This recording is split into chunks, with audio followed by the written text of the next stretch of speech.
This podcast contains strong language, strong opinions, and a twisted sense of humor. Side effects of listening may include uncontrollable laughter, talking back to your speaker, and reevaluating all life choices. If you're still here after all of that, welcome. You're our kind of people.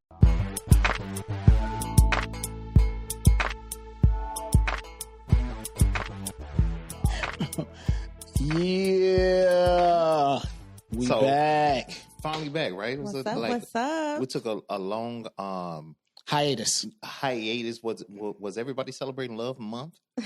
Is that what was going on? Probably. You know, Lady P's about that love, so she probably was All celebrating a about the little love. extra. All about And the then love. she said about 89 times a month is when you got to have sex or something like that. 89? You did? Didn't she say I that? don't remember quite if It was a 89. big number. It was a It was a huge big number. number. Because I was like, then that means we don't work, we don't do nothing. Right. No, It's you like- you go to work and you come right back Before to work, it. Before work, lunchtime, lunchtime, and then and then at night, After maybe dinner, twice on a at full night. stomach. Yep, Yeah. But you know, even at Twice my a night? highest of before time, and after dinner. Duh. I couldn't hang. I couldn't tell you. that is a lot of work. That is That's a lot of work for who though? Like for the man. No, It is. See, Bugsy's convinced that we don't do no work, and that I'm is not saying you don't do no true. work. What I'm saying is, in comparison, I don't think it's a ton of work. I know you taking it, but No, as far as giving it, no. But I feel like, what do you mean? It's supposed to be vice versa. Like, what I'm saying, everything that you all do in that department gets you tired really quick. you know does. what? Is it not true? Everything know you what? do, far as any of those positions, tend to get you tired See, quick. And I mean, I've been lazy lately, so I definitely feel you. Well, but when you're doing it 89 times a month, I don't think you should have energy for anything. exactly, but Your kids listen, be hungry, don't they? No dinner. Right. whatever. No, but maybe 89 is a stretch, but definitely 75. Got you. That is funny. All right, Full volume, no filter. Stop playing with me. I can do what I want. what's up? Welcome to Full Volume No Filter. I'm your host, Trelane, and I'm here with the best crew, loudest crew, and the only crew on this planet Yeah. that's worthy of a round of applause. What's up, guys? What's What's up? What's Welcome up? back. He said we the Welcome only back. ones worthy Right, that's of being crazy, his right? crew is what he's trying to say. Absolutely. Shit, Right, nobody right. else wants y'all. What is you talking about? Wow, you see how you Nobody else wants y'all. doing? Whatever. Shit, how many job applications y'all put out? None. None. We were recruited. So Right. that tells Okay, you right. what it is. Right. Oh, well, thank Got y'all. recruited. I guess I'm the lucky one, right? Yep. There you go. There That's you how you go. put it. Right. That's Okay. What's up. Well, what's up, guys? What's up? What's been happening? going You know on? what, Portia? I've been looking at you the last 2 days. What I You been walking doing? around and you looking a little small, little slimmer or something. What's Am going I on? slimmer? I'm stressed. You stressed? No, Yeah. am I slimmer? Not- I actually have been dieting, I must say. Like at work, I just don't be eating as much. I used to be like That'll running, do it. I've been running out to go get Yeah. food, but now I'm kind of like chilling. I do a smoothie in the morning Yeah. and I do coffee. So I survive off liquids until like 1. Okay. Yeah. And Okay. I typically eat a salad. So what you been doing? Work will do that though. Yes, it would. I had an administrator that worked for me, and when she came, that office we would buy like snacks for people that came in, Mhm. and she would indulge in some of the snacks. And I remember her saying, like, you know what? As soon as she stopped eating the snacks that was at the job, Mhm. she shrunk like 30 pounds. Yeah, Really? absolutely. Yeah. Yeah, snacks will do it If for it's you. there, some people just eat it. Mm-hmm. Trayden lost some weight too. Well, What you been doing? Ankle exercises, because Ankle that's what shrunk. Nah, I've been eating less when it comes to the snacks, like you said. Mm-hmm. More water during the day. I've been taking my supplements. Like I said, I'm on that new Yes. testosterone, supplement, Wait. and What? you weren't here when we were talking about it. Right. I'm like, wait, what? You came late. It was with Leota. Oh, okay. Okay. And then you probably didn't listen to the episode after.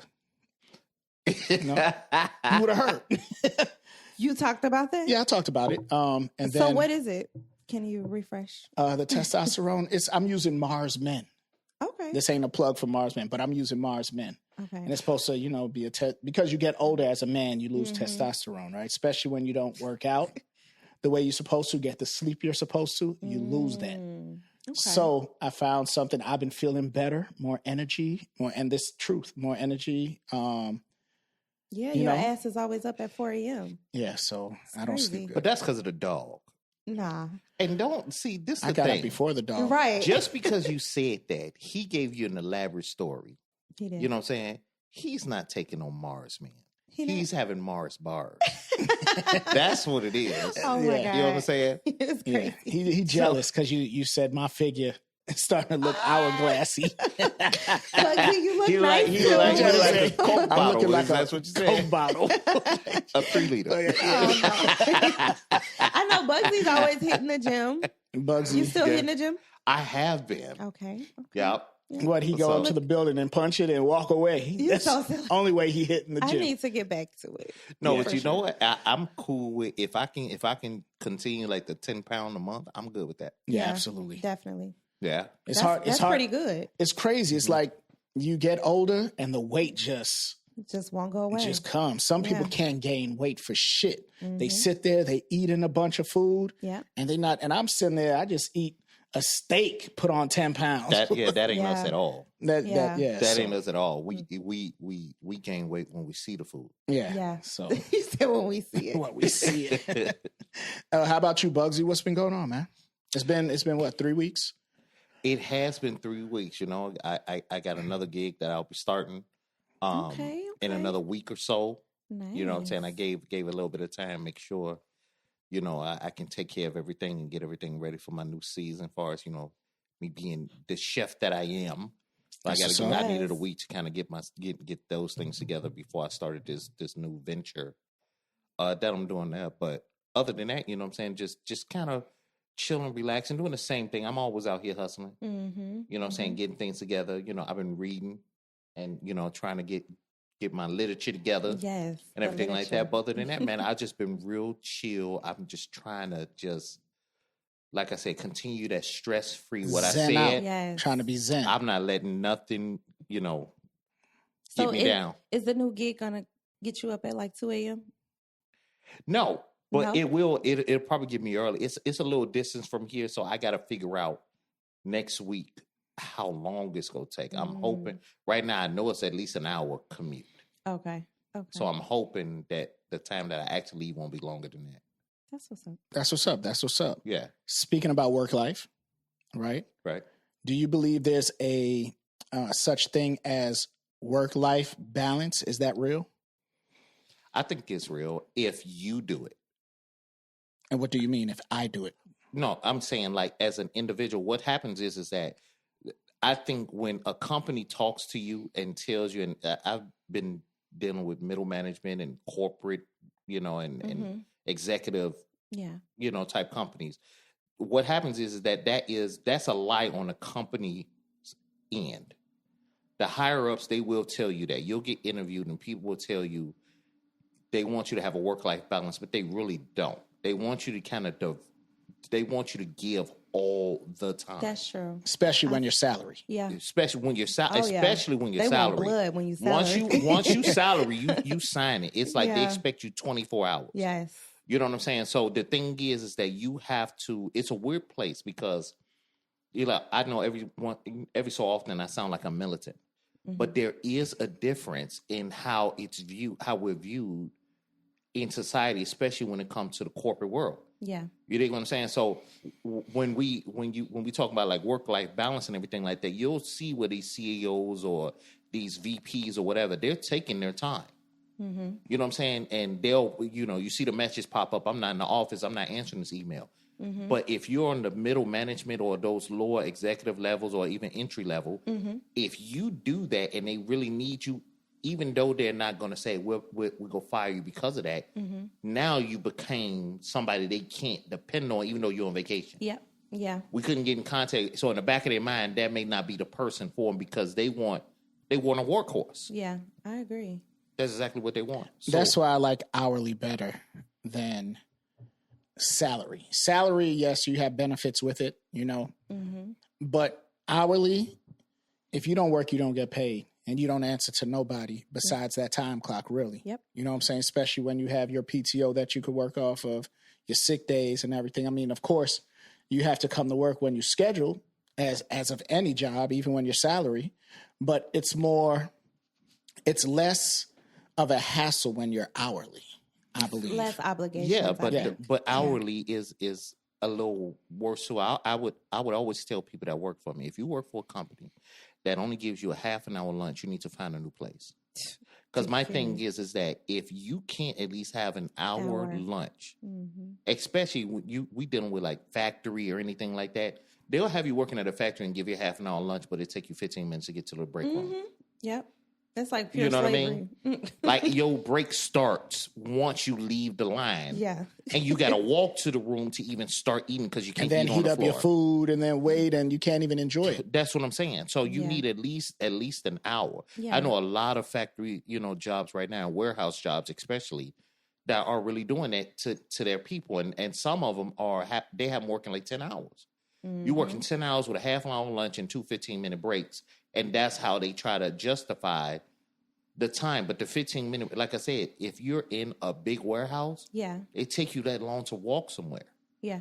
I think I am so I just got a lot of fuck it in my system when it comes down to jobs. And I love like what I do now, but I feel like I have never been at a job where I was like, oh, I got to hurry up. And I have worked at entry level positions.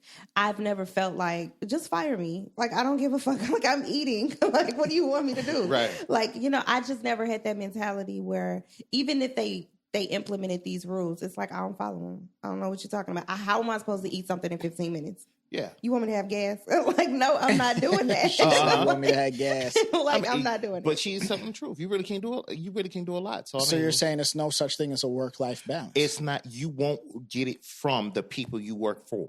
Gotcha. Yeah. You You have have to be able to create take it for You got to yourself. create it because you think about it like this, right? You're an hourly worker, right? So one, they dictate your lunch time. Right. This is what you get. Also, you do it sometimes when you may not even be ready. Mhm. You got to Absolutely. take, they're designating when you take your break. Right. Some of the companies will say you have a mandatory overtime hours. You like, well, I don't want to work the overtime hours. But yeah, you could say, I'm not taking that job. But right now, the way it's scarce, you like, I got to feed this family. Right. You're the one offering out of the 30 I applied for. Yeah. So I gotta pay so I don't lose my home. Have an obligation to do it. That's what I'm saying. You in that kind of box and everything like that. Yeah. And then it's earned time too. Yeah. Where the difference between hourly and salary, what tends to happen is that sometimes you got places where at the beginning of the year you got your time, your sick time, at least your week come in, and then maybe later on you getting so much, but some things fall right when it happened. Yeah. Hourly ain't like that. You know what I'm saying? Yeah, I agree with Bugsy. I don't think that it's a such thing if you don't make it happen yourself. Like, you have to take time for yourself. Sometimes I just be like, you know what, fuck it, I'm going to take a PTO because I feel like my body is shutting down and I need that time for myself. And some people, just keep running. They just keep They do. running and they wear themselves out until they, laid out somewhere in the hospital. It's like you got to create that time for your family, set aside time for yourself. And if you don't do it, they're not going to give it to you. They're not going to give it to you. Yeah, they don't care. Like, even at my level, when I'm working in companies, man, I've had VPs and all of them tell me, well, listen, the only way you'll get that done is when you get off, go home and do this. Yep. Yeah. And I'm like, what are you talking about? Right. You know what I'm saying? Yeah. Or stay there until it's done. And I'm like, what do you mean? We close it. The last company I worked for literally would say, okay, today's Tuesday, Thursday, everybody is going to stay late to make these phone calls or whatever the case. And I'm like, how you just telling somebody they go past the time that they're already scheduled? That is going to happen. But if you don't do it, we're not going to write you up. But we go find a way to get you out of here. Yeah. And that's the thing. And the thing is, what I can tell you about society, like I used to be a black and white. It's not even like that now. It's more white men and everybody else. because you even see it with white women now. White women, it's hard for them to make the climb up. You know what I'm saying? Women in general, it's hard to make the climb up. Yeah. But now you see in the white women, you don't see a lot of those in higher positions. You know what I'm saying? Majority of the CEOs in the United States right now are white men. Why is that? You know what I'm saying? When you look at it, what's going on with that? So my thing is that, and the way they think is the craziest thing ever. It's like whatever idea come out, they want you to do, but they don't give you a resource to do it. Yeah. Right. Yeah. You know, this imaginary thing I want you to try out, I'm gonna do. It's stupid, and I think middle management is the worst, the hardest job you can yes, get. it is. So I know you said Definitely. something about the factory and things like that.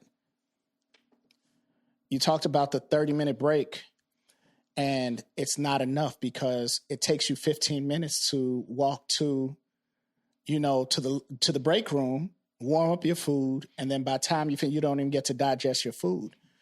What would you say if you got that same 30 minutes from a home job and 2 15 minutes? Is that a long enough time? That's still not a long enough It's not time. a long enough time. 'Cause, Okay.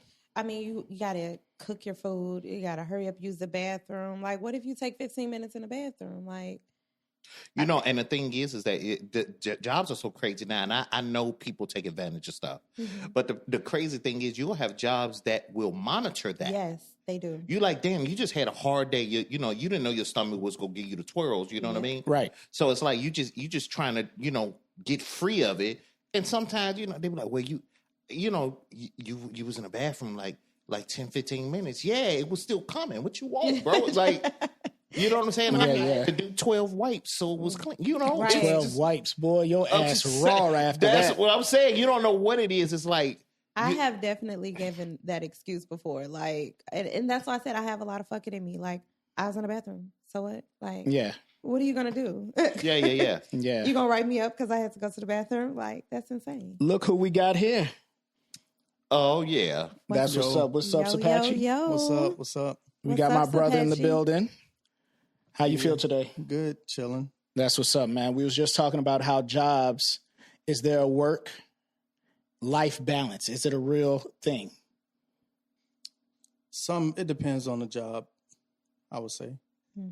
My job now is a good life and work balance. But I don't know. You've been there, but you're upper. Yeah, I do get You're more upper. freedom. You're more than you're above mid. Yeah, but I have to say, even for the other employees that is not in management, also have a good work-life balance.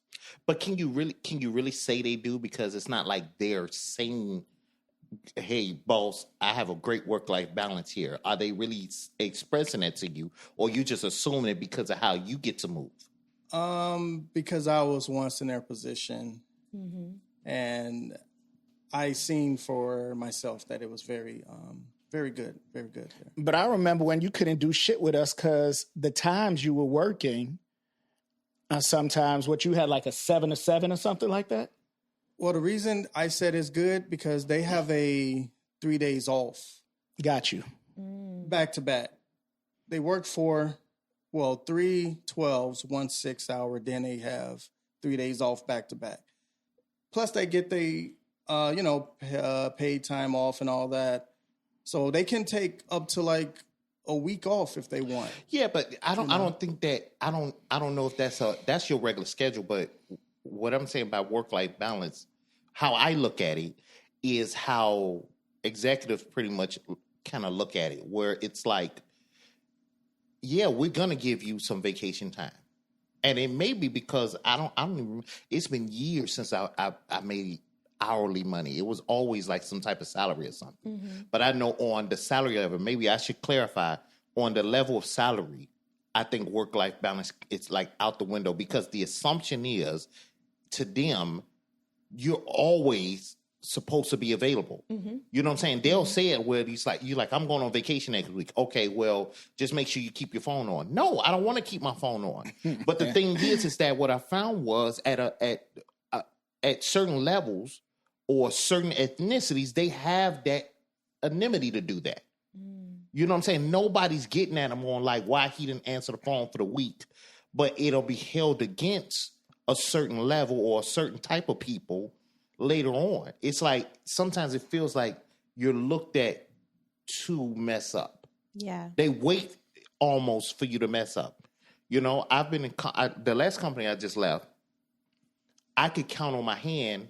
We went to a divisional meeting. I kid you not, it was probably 12 black people there out of maybe 300. Now, mind you, I'm talking about I can add another 10 other minorities.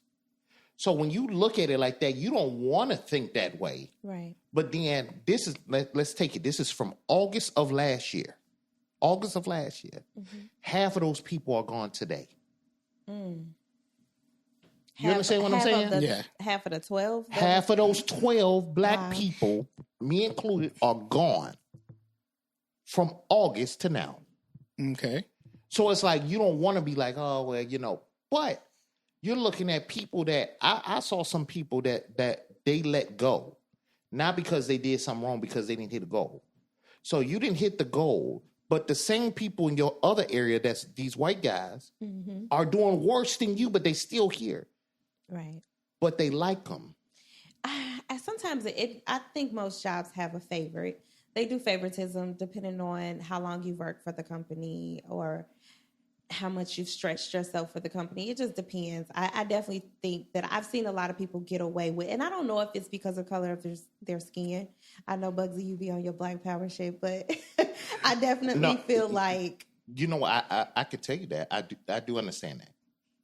I understand. Yeah, it I'm not dismissing the black part because it do be it's in there. Yeah. Whether we want to say we always got to work extra hard to be recognized for stuff. Yeah. Yeah.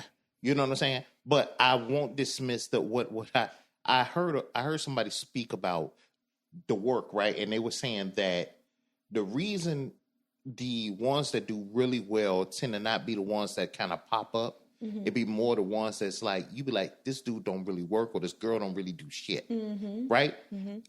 What happens is that when you're really good, you question. If you're a very intelligent person, you know your job, your ambition, everything like that, you're challenging. Yeah. You challenge things. It's not to the point where I'm not going to do my job, but now I'm almost challenging your intelligence too. You're my boss. Right.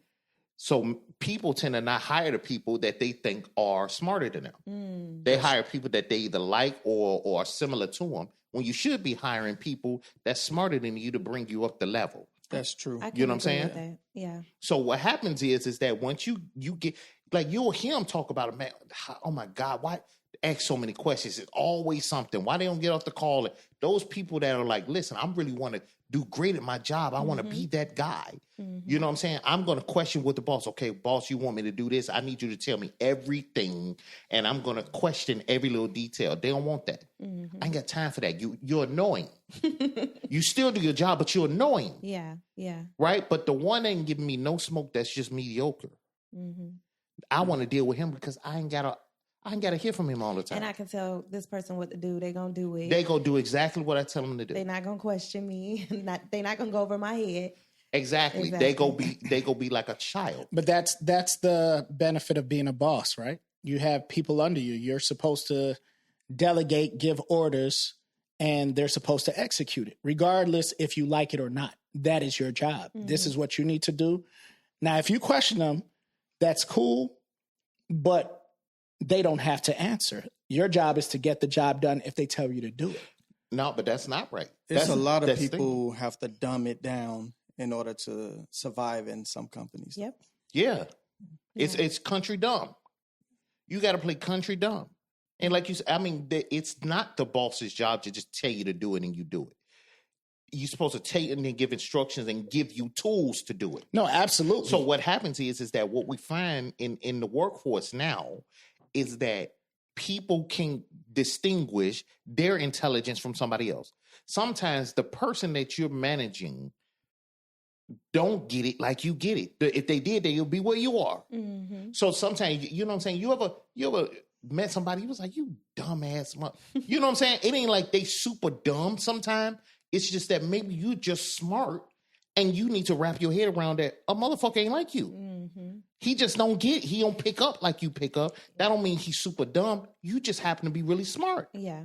Yeah. Because you can't teach intelligence. No, you Right. can't. You can't. Either you intelligent or you not. You know what I'm saying? You can't teach an IQ. Either that's what it is. Either you get it or you don't. Right.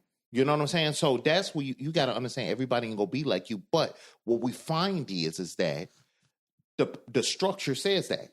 Mm-hmm. They'll say, you know what I'm saying? We want the guy. I like they'll have it where I want the guy that got the master's in finance, even though the guy that's been doing finance for 30 years, he's just older. Mm. He never got the degree, but he didn't need one when he got it 30 years ago. Right. Right. Right? You know what I'm saying? But because of that degree, that means, hey, I think he's better, so I'm gonna bring him on. Or the concept that which is dumb for us, even for us, you know what I'm saying? When we talk about like work-life balance, the whole fact of the matter is that you feel because you gave me a salary that I have to be available for you. My old boss used to hit me up 7 o'clock, 7:30, 8 o'clock at night, asking questions. I'm like, bro, it's been hours since we were done. But absolutely, Yes. but you got to understand that you signed on for that and you knew that. No, when you sign signed salary, on to be at work. You But, signed on to be salary, and there's things with being salary. We're talking about it, right? right. right? So Yeah. you signed on to be salary, meaning that when we reach out to you, this is what we're expecting you to do. Now, whether you do it or not, that's on you. But they're saying, hey, your salary. But all of it don't set up like that. Like whenever I get salary agreements, they typically have the hours they want. No, I'm talking about Against the specific salaries. jobs, not all jobs. No, but that's what Yeah. I'm saying. So even specific jobs, you'll get an offer letter. Your offer letter will dictate what that is and why that salary is. Right. It'll say this is a salary and this is the details of that salary, and you'll get it long as you ain't got no background and all the bull crap, right? Right. It'll have those details on it. But it don't say, listen, you got to be available this amount of time. Mm-mm. You know what I'm saying? Yeah. Everybody got to have some time off, and you can't be penalized when you know Are what I'm saying? off and you're contacting right. me. If we set it up where, hey, Thursday at 6 o'clock after we close, we're going to have a meeting. Mm-hmm. That's right. That's cool. But when you say at 7:30, hey, I'm going to give you a call right now, unless you're a lawyer or a doctor, we understand that stuff. That's part of your practice. But if you calling me at 7:30 and the location closed at 4 and you want me to pick up, but you go hold it against me if I don't, it's crazy as hell. Yeah. But that's the mentality of a lot of executives because it's narcissistic, it's controlling as hell. And they feel because they at that level and we giving you this money, you have to answer me whenever I ask. I don't have to answer you when I'm gone. Now, when you said those offer letters, is there a time in there? They say from 9 to 5. Is it that? No, or they'll say they you're s- working. They might say, hey, this is contingent. You'll make this amount of money for 50 hours a week, for instance. So if you do your 50 fucking hours, Mm-hmm. I'm done according to this. Now, anything after that, you need to either give me some more bread or respect the time. Yeah. If you don't want to Yeah. give me that money, then it's what it is. Yeah. And that's the thing with salary, you don't get the overtime, which is what Trey was talking about. He kind of like hourly better. Because it's like you get paid for exactly what you work for. Exactly. So it's like salary is different. That's not a true statement. How is it not a true statement? A lot of people think that it is actually, again, you can get paid overtime on salary. All right? Let me hit you all with the lick. Please do. Oh, great You one. can. Right, you can. Right. Listen. What happens is that once they ask you outside of the scope, they're still supposed to compensate for you to, if the contract says you work 50 hours and you do that, and they do it, that's why a lot of people they can bring suits later. They're telling them, hey, listen, no, I signed up for 50, they're making me work 70. They, according to law, supposed to pay you for that time Mm-hmm. over unless it's already discussed. Okay. Okay. You know what I'm saying? Well, I mean, I knew that, but it's I didn't. like, yeah. Yeah. I mean, I know if it's extra, then it has to be communicated. You can't just, it's different. When you clock in, you getting paid for exactly what you get paid for. But with salary, it has to be communicated with HR or upper, management, so that you can get compensated for whatever additional. You got to make sure that you have those things set up. Meaning, if you're all listening, you want a true work-life balance, let me give you some game. Okay? I'm going to drop some knowledge on you. When somebody gives you an offer letter, make sure that it includes those times in which you work. So if that 50 hours is contingent, let's say you work 5 days a week, 10 hours a day, you make sure that it states that's what you're doing. Mm-hmm. If it says you work between these times of the location being open, make sure it's in there. Don't be afraid because they send you an offer letter to ask them to put details that's not in there. But like you said, you applied for 30 jobs and one answer back.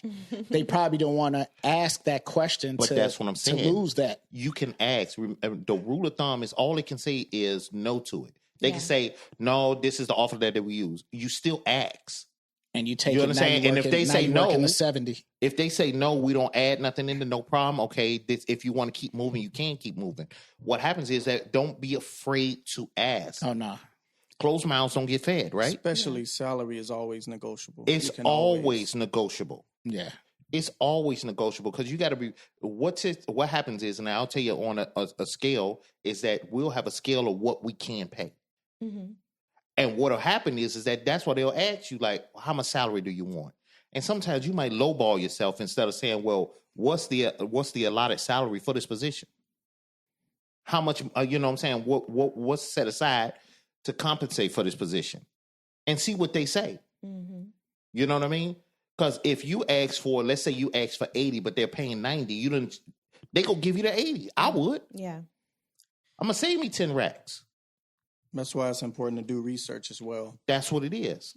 Ask them. I always look. I aim high. But that's what I'm saying. Yeah, I do too. And ask them like when, you know what I'm saying? Ask them about the time. Mm-hmm. Ask them when you get your times and everything. Ask them when they blackout time is. Mm-hmm. You know what I'm saying? Because some people are like, oh, we'll give you 4 weeks of vacation, but you don't even know until you get the handbook and signed it that you couldn't take it during no holidays. Right, you gotta Yeah. You know what I'm saying? Yeah. Right. We gonna give you extra days, but they're actually floating holidays.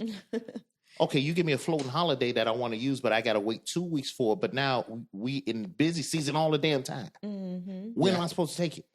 Yeah. We'll close us out, Bugsy, on this topic about having to have a work-life balance. What you do is, and work-life balance, this is how you do it, guys.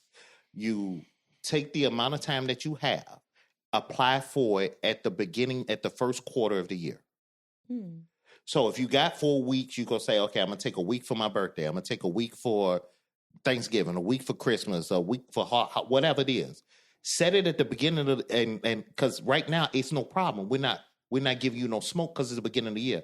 First quarter, we still trying to figure it out. Mm-hmm. So, but once it's approved, that's your time. Yeah. They approved it. Yep. You know what I'm saying?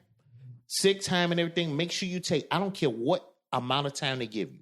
Sick time, floating holiday, take every single day you can before the year end. Absolutely. You know what I mean? Because even though you might have some that float over, it's really hard to get them without looking like you abusing your power. So if you do it at the beginning of the year, it's nothing to question. We already got it. Take all the time. That's what's going to give you your work-life balance. And then don't worry about calling and saying, oh, I'm sick because, I'm taking a sick day because I got a fever. No, I'm just taking a sick day. Because they can't ask you they unless you hit your third day. Right. Technically, they can't. Right. I don't care if you just want to sleep in. If it's with the rules and you call in, that's what it is. But that's how you go get your work-life balance. The only way, guys. That makes sense. Yeah. That makes sense. I'm going to start taking all my vacation at the beginning of the year. No, you just plan it. You ain't got to take it. I'm taking it. Right. I'm off the whole month of January. Right. I see you February. Look, I know somebody that do that. As soon as they get their time, they not here in January. Yeah, over with. I hear you. So yeah. Plan all your vacations at the beginning of the year. Yeah. Yeah. Which is cool. But you do run into some things. You do run into some things to where you needed that time. And now you done spent it the entire. Wouldn't you say it's better to plan the first 6 months out in January and then plan the last 6 months? No, because just because they accept it, meaning if you got something planned at the end of the year, just because they approve it don't mean your stuff won't change. Because one of the things you always want to do is make sure when you get your handbooks, you actually read it because a lot of people don't. They don't. You got to know the rules of the game. So if I got Christmas, if I asked for Christmas off and they said yes, and something happened where I need that Christmas week, I can adjust it and say, hey, listen, you know what? I don't need that. I can't use it there. I'm going to need to use it earlier. You have the right to do that. Got you. Yeah. Got you. Okay. That makes sense. Listen to Bugsy. That's it. That's all. Yep. Okay. I'll get you that pimpin'. All right. Well, I got another question, and I'm going to start off with Lady P. Uh-oh. What? It's not. Yeah, she clenched up a little. Right. Okay. You are big on Love Month, right? We just got through with Valentine's Day. Mm-hmm. Christmas just passed. Birthdays coming up and everything like that. Can a relationship survive? And I know we talked about this a little bit during Christmas and Valentine's Day. Yeah. Can a relationship survive without gifts? Like completely Can no it thrive? gifts? No gifts at all? Yeah, just say you got some people that, man, that's just made up. Man made that up. I don't believe in Christmas, Valentine's Day. It's a man thing. I mean, it's a made up thing. They just trying to get your money. It's for the women and stuff like that. You got a lot of guys that say that shit, right? Right. So do you think it can thrive without gifts? No. I don't think so. And here's the thing. It doesn't have to be like some fancy, expensive, but little mediocre gifts to me is always important. I love the small stuff. Did you say mediocre? Mediocre. Like it could be, I stopped and got you a coffee. That's a gift because I wasn't expecting it. Okay. It could be something small. It doesn't have to be huge. You know what I'm saying? It's thoughtful. And I feel like those things are important because it's like, it shows that you're paying attention. It shows that you're here, you know, Right. in a sense. I don't think that if you're just, can it survive and thrive off of big gifts? Yes. Okay. But no gifts at all? Absolutely not. I don't think so. How about you, Sapachi? What you think? I agree with Lady P because gifts are kind of like a way of saying that I care about you. Right. And like she said, they don't have to be big, but when you do care about someone, you think about them all the time. You may see something in the store when you're walking through the mall or whatever, and you're gonna think Like, about I like the this person. dildo. Pass. Yeah, she might like this. Lover's It's bigger than Lane mine, shit so right now. she might want it. You Only know, you. Nah, but if it could please her better than me, hey, buy her the dildo. You know, tell her have at I'll it. just watch. Have at it. That's crazy. How about you, Guns? You know what? I do think that's the case now, but I think it's fucked up. I think it's fucked up. You What's think fucked that's up? the case? I think it's fucked up. I'm gonna tell you why, right? Okay. Like you have gift and you got provision, Mm-hmm. right?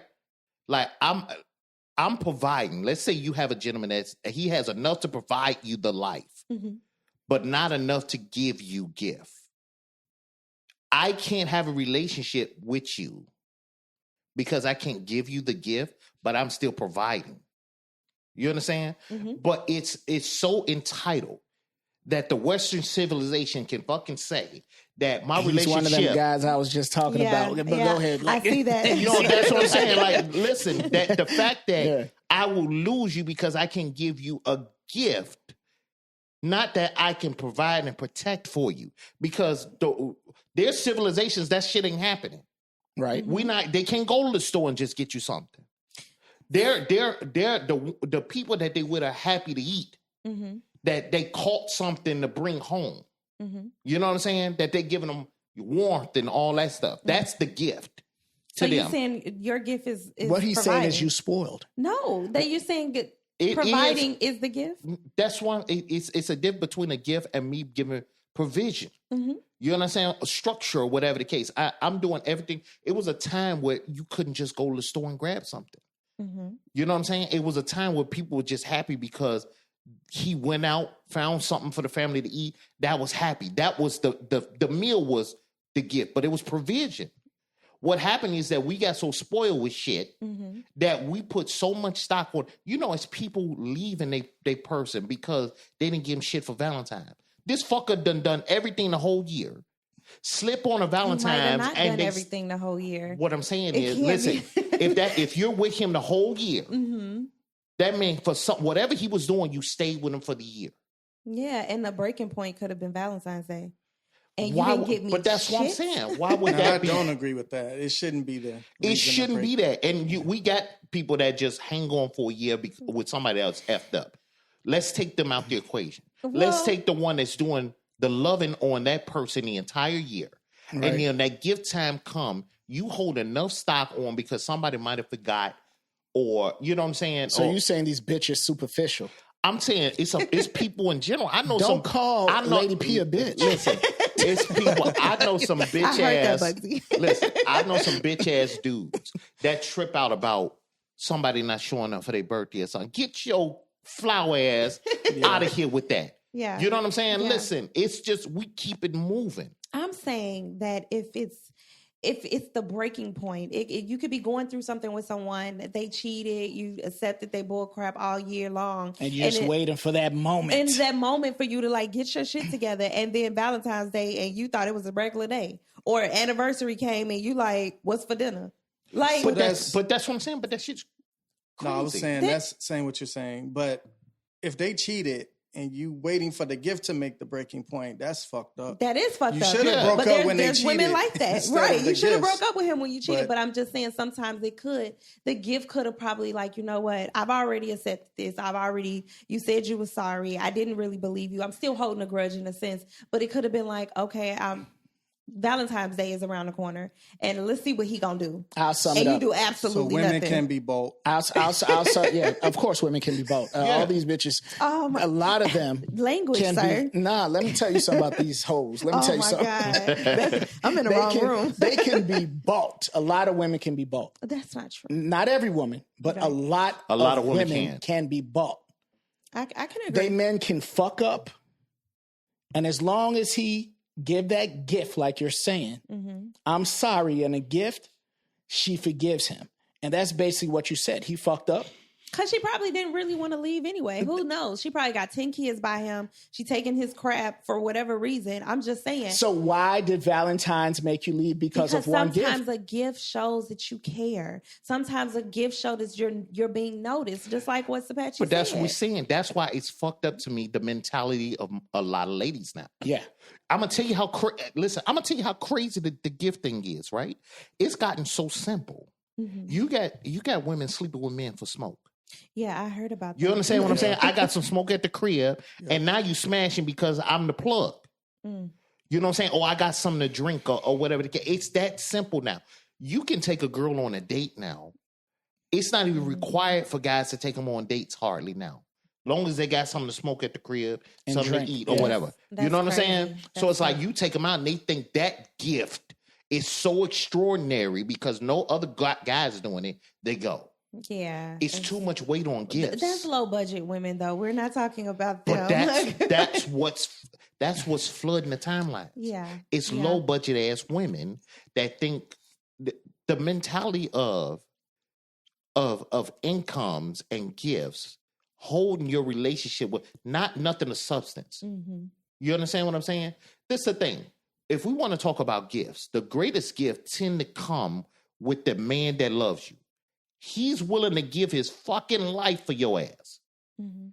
The ship going down, you and the kids go, he's staying back to make sure he don't tip the fucking boat so y'all can live. He's willing to do that shit, but you go leave him because I fucking forgot Not- your candy? Not leave. But a simple card would have been nice. When you see, here's the thing. When you've been with somebody for 10, 20 years, I don't expect it to be like, oh my God, just like yesterday, like the first time we ever met. No, absolutely not.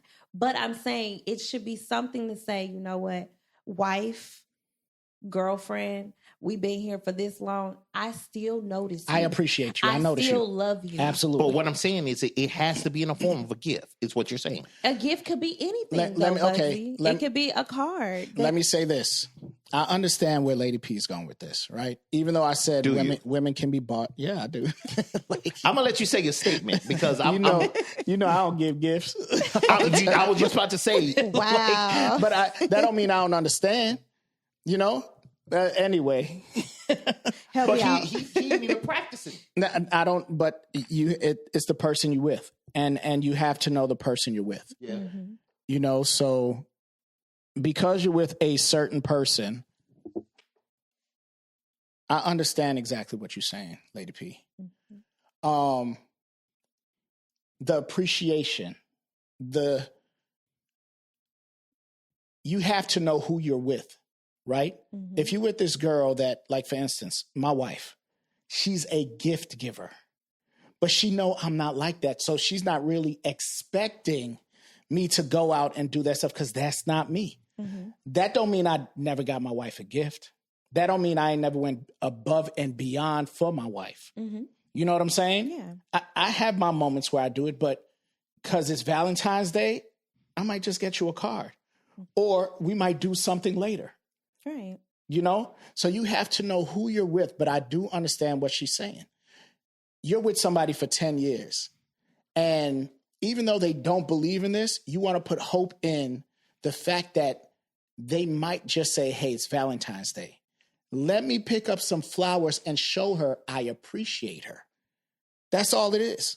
Let me show how I appreciate her. $5. So that's what I'm saying. But some $5. people are so stuck on, I'm providing all year, I don't have to do this. Or But I don't believe in this. But see, that's my thing. You do got those fuckers like that. Yeah. My point is that it shouldn't be determined whether or not your relationship can survive off a goddamn gift. Mm-hmm. You know what I'm saying? Because let's be like, I've been with mine almost 20 years. I give gifts through the year, like a sunbed. It's like even with your mom, for instance, you got a mom out there, right? You've been giving your mom gifts for all these holidays. Eventually, you're like, damn, what didn't I give my mama? Mm-hmm. Because you always giving something to your mama. Mm-hmm. You know what I'm saying? Mother's Day, Christmas, her birthday. You've been doing this your entire life since you've been born, trying to give your mama something. And is it fair for, well, you're not giving me a gift, so our relationship is all? That's crazy as hell when you're doing stuff through the year. A gift or having gifts should not be the determining factor. And that tells you where we are in society, that the fact of the matter is that if I'm not giving you gifts, it's enough for me to get rid of the relationship I got with you just because of gifts. Mm-hmm. Everything else is good. I'm just not a gift giver. That's enough for you to say, I can't deal with this guy. He don't appreciate me because I'm not giving you a gift. Even though, let's say he's doing everything. He paid for the house. He paying for the bills. He laying the pipe. He doing all these things. He's just not a gift giver. giver. What if he's not doing none of that? There's always an exception. That's what I'm saying. There's always. So I hear you. I don't think it should be like the end all be all. Like, okay, I didn't get her a gift. Now we over. Like, absolutely not. I'm just saying that at some point I think you adjust to your partner. Like he said, like, hey, you know that this is your partner's love language. If your partner likes gifts, then you tend to adjust and adapt and just say, hey, whether it's something small, whatever, just show her that you love her, that you care. And she's saying it's just a good gesture to say that I care. I appreciate you. And I'm on the side with Lady P with this one. I ain't with your militant ass today. Every fucking topic is gonna be fucking militant. I ain't with that shit today. I can be with that shit. I don't care what you talk. Listen, that should be the least thing you should worry about leaving a relationship for. It's not giving a gift. That's well below somebody cheating on you. That's well below somebody abusing you, somebody not providing or anything. That's way at the bottom for you to be fucking leaving over somebody not giving you a damn gift. It's not if that's at what you told him at the beginning of the relationship. No, you also got to realize you have to communicate. Women are more emotional, so gifts are like it pulls at their emotion. So, it does, but that's why I asked, what are we talking? What's the difference between that and provision? Gift and provision. But we're talking about gifts. We're not talking about provision. Because that's two different things. Those are two different things. Those aren't two different things. Yes, it is. That's what I'm saying. You think provision is the gift. Like, nah. Like, that's not the gift. That's not the gift. So what I'm saying is that if I buy you a car because you need a car, that's provision so you can get to work. That's not a gift. You know what, baby? No, he Get on- just threw get a on my nerves. curveball at your Get on my ass. fucking Because you don't know what the fuck to say now. He threw a You slider. don't know what to do, right? That's provision. You got to get to work. We got one car. I buy you a car to get to work, right? So That's you feel not like, a gift. okay, I bought you a car. No, that is a gift. That's a gift. That's a gift. but that's However, provision I bought too. you No, a car. it's It kind of gift. falls in both to me. Yeah, like Yeah. it's a little both. Because it also helps them bring money in because they're going to work. Yeah, but But it also a gift as well. I don't think it's 'cause provision. I think it's a gift. With the gift, she can make provisions. Help with Right. But provision. that's what I mean by I'm doing shit for you. That's outside of it's not gift shit. No, but that is It's- a gift. If you took the time and said, "Hey, she needs this. I know she needs this," and you go get that for her, that's beyond the provisions. That becomes a gift. That So becomes a gift. That becomes a Okay. So, gift. and so you we- can say, hey, babe, I just bought you a car. That's your Valentine's Day gift. End Okay, of story. so we live together and we split the bills, and I make the come up at work and I say, "Hey, babe, you know what? I paid your half. Is that a gift or Take provision?" your money and do something with it. That's a gift. That's a not, gift. I'm talking about what I did far as the provision part. You ain't got to pay the rent Mhm. this month. We ain't got to split it. Mhm. I'm gonna go ahead and I went ahead and paid the rent. Was Gift. that a gift? Because you put my money back in my pockets and you telling me to go do something. If you say go do something special for yourself, I didn't say that. I just took care of that business. I just took care of that. I took that off your plate. No, but the gesture is, hey, now you can keep your money. That becomes the gift. She took it as a gift. No, you gave it to her as a gift. You said, I paid your shit. I didn't give her shit. All I did was because I'm there with her. but So if I the took care setup, of the it. setup initially was you all go split everything in half. Exactly. split, right? And you provided everything. You Yeah. went on and said, "Hey, I'm gonna pay everything this month." You gifted me my money back You did. in my pocket. That's it. That becomes the gift. That becomes a gift to her. Yes. a thoughtful So- gesture. It's a thoughtful gesture. It's a because gift. now I could get something that's that what a I gift is. absolutely wanted instead of paying bills this month. Exactly. She might go get her Appreciate nails done. you. Her But hair done. that's not provision. That's a gift. That's both too. No, the provision was I provided. you provided paying the bill, but you also The gift gifted was her my her part, money. right? If Right. she That was a good becomes the gift. woman, she'll take that money and go buy you a gift. Right. But How that So won't she go happen. buy So your sex box. I'm just not listening. Listeners, the ones that's listening right now, I just Yeah. want to clarify and get some understanding. Okay, you got, let's say, whatever the spouse is, whichever one, you got one that's providing everything. They're paying for everything, right? This is just this is an example for you, P. Right? Let's say we together, and I say, hey, you ain't got to do nothing. I pay for everything. You got the access. Here's the access to this bread, right? But I'm paying for everything. But hey, but you know what? Listen, I'm gonna just let you know, I don't give out gifts. Close I us don't out. do Close us gifts. out, our lady P, with this. What you gonna tell his ass? I mean, you're setting a tone in the beginning. That's different. You're setting the tone in the beginning. You've already let me know what you don't do. If I take it and I go with it, then I've already signed Would up. you fuck with it though? I might. I might do it. So I might do it would because you like my money's free, so I can buy what I want. I could buy what I want, so I don't really. I don't know. I might, but that does not mean there's someone else out there that don't require gifts because that might be their love language. But that's what I'm saying. But do it sound crazy when I'm saying it now? Where I'm saying, okay, your money is your money. I'm gonna provide everything else. I'm just let you know you ain't gonna get no gifts from me though. But the That's gift, no, crazy. but the gift is keep your money. Right. But that's what you said. So you keep talking about this provide. You're trying to put it hand in hand, right? Right. That's what I he's trying to understand do. what you're trying to do. The gift to her is keep your money. That is the gift to her. Right, and that the gift Just is I 'cause you could buy provide- whatever I it's- want because right, I now don't pay she- bills. You don't have to depend on what you're doing now because now she buying what the fuck she want. So the gift has to be tangible. Yeah, So a gift has to be it tangible. has to be tangible. Yes, a gift is tangible. Everybody in agreement with that. I would. I Yeah. do. Yep, It has to be tangible. I agree with that. Yes, I agree. I agree with that. He's so mad. He could be mad all I'm the not fuck mad. you want. I I'm told just- you I ain't with this but no, militant listen, shit. I'm Lady just trying P. to- Right. No, because it's not being militant. I want you all to understand how crazy it is and selfish you are. How crazy and selfish it is that something like a gift. We're talking Mhm. with some people that's out in the world, maybe not us in here, that they're willing to give up a relationship because of gifts. Okay, was Jesus a gift to us? What the? I'm asking. It's It was something- given. It was something given to us. It was something given to us. Even though we have everything, God said we can. He dictates everything that goes on in our life, right? Okay, all right. This. No. I'm ahead, asking. right, I'm asking. right, Go right, ahead. What the right. fuck you shaking your No, head I'm for? just saying it's like a little. No, I'm asking. Tunnel. No, what I'm saying but the gift it was given to us. Right? It was given to us. Right. So when you say tangible and everything like that, it was given. He gave a gift. He gave a sacrifice, A life. Yeah. which was his, right? Yeah. Yeah. Which we're willing to give as men to the women we with, right? That's all not of enough, them. according to you. I don't know about that. Right. Wait. I'm gonna throw her in front of the. Oh, Throw in front of the bus and But shit. I'm saying, listen, that's what it's supposed to be, right? You just said my example, right? I'm No. willing to give my life for this woman, right? But that's not a gift. That's not enough for gift.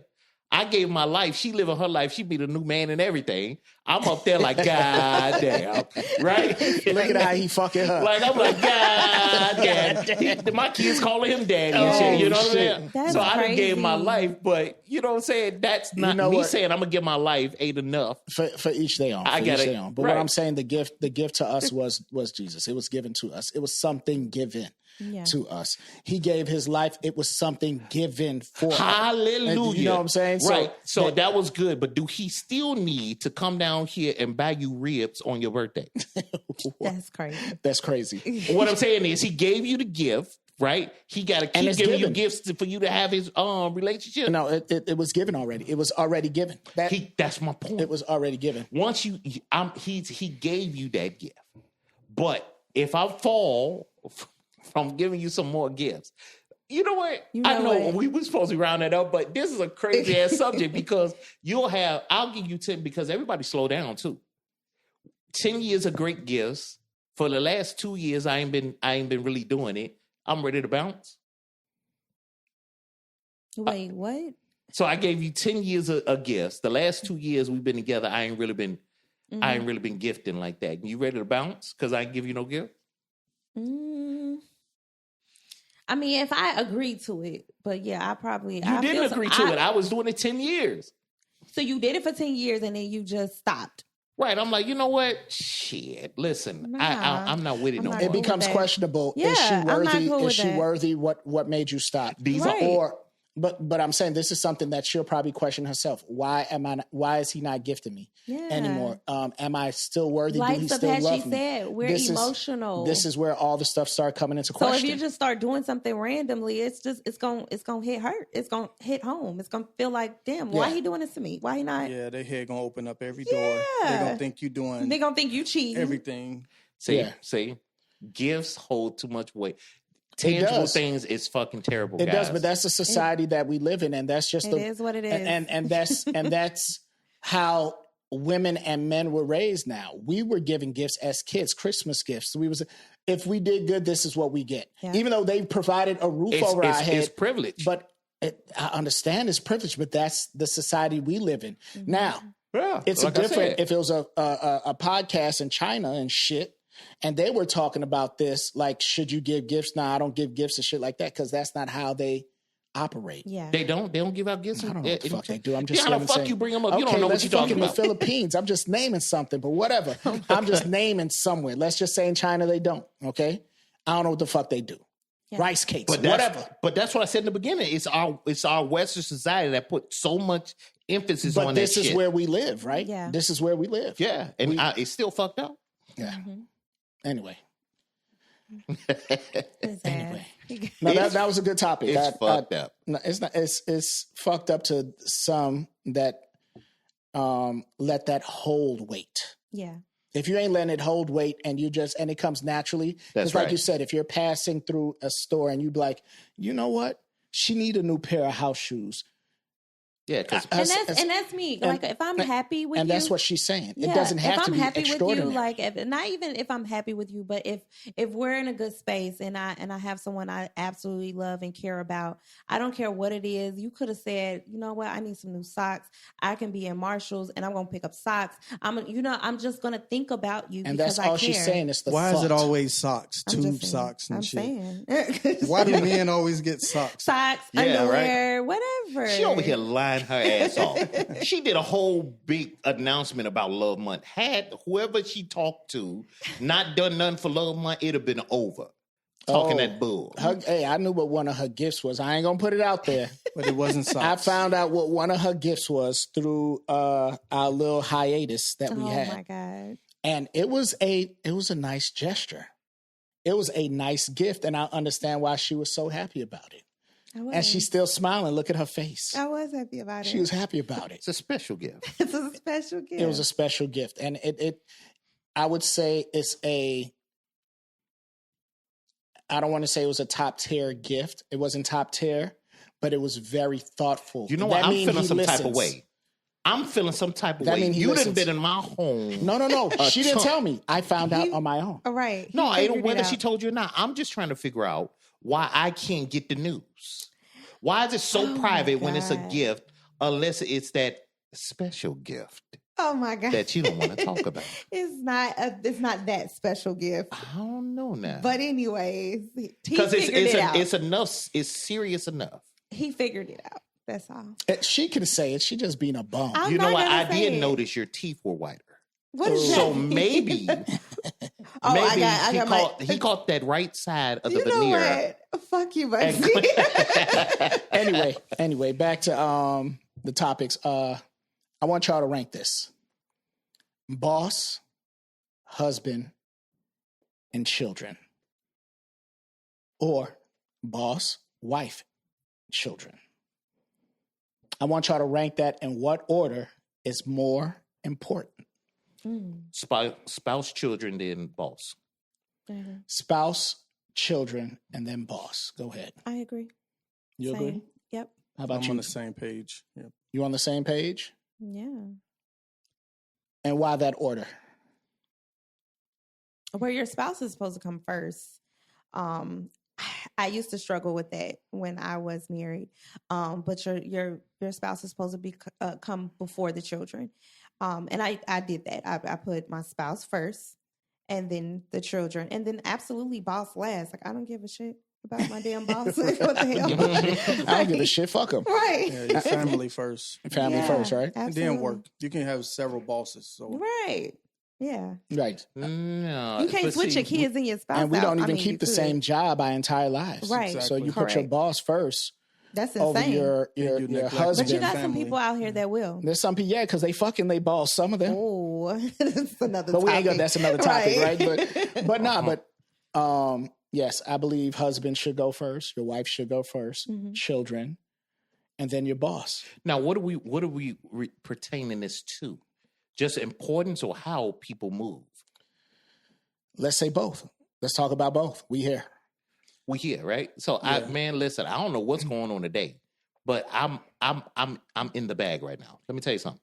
No, you and your militant shit. I can be on the militant shit, whatever God you want, damn right? it. Right? Here go another fucking topic. Oh Lord. This is Yes, is real.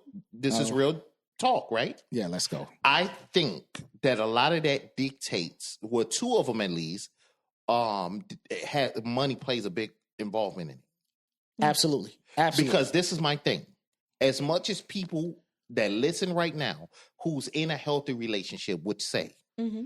their spouse, their husband, their wife, woman, whatever the case, Mhm. right? They don't treat the person that they with like they're more important than their boss, because their boss is providing a job and money. Mm. You understand what I'm saying? I heard a saying where they said your women can't have two bosses. Mm. They say she can't have a boss at work and a boss at home. They got to make a difference, Yeah. because somebody's going to get more than the other.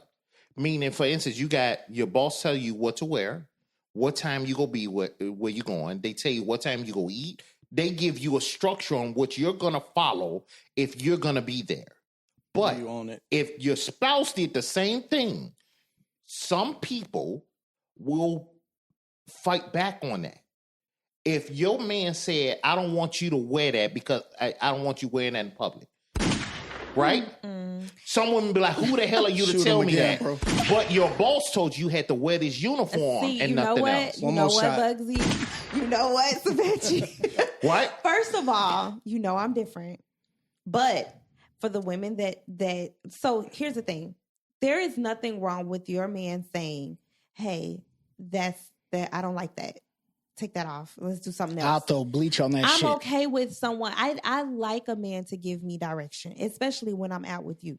If you are uncomfortable with what I have on, then we uncomfortable together. I don't care if I absolutely love it. If my man say, don't wear it, I'm not wearing it. Because he is the boss in my world. Even if you're going out with your girls.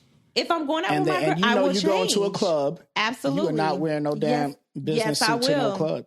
You gonna dress the sluttiest. But I wouldn't be with someone who wants me to wear a goddamn business suit to it. She don't dress the sluttiest. Absolutely not. But I'm saying if my man say, hey, I don't like that, what you got on, you need to change. I'm going to change. Okay. I'm going to change. So I don't agree. So let's make it like a job. If your man said, listen, I only want to see you in jeans and t-shirts. That's your dress code. Your dress code being with me. No, wait. How you gonna say no? You just said I want my man to give me a clear direction on what he wants. Those were your words. There's a difference. Now it's a difference. It's a difference because.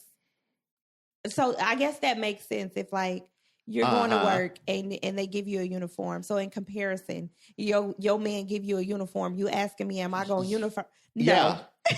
No. Hell the fuck no. So what if you're not gonna see me in jeans and a t-shirt because my man said he want me in jeans and t-shirt. But we just clarified.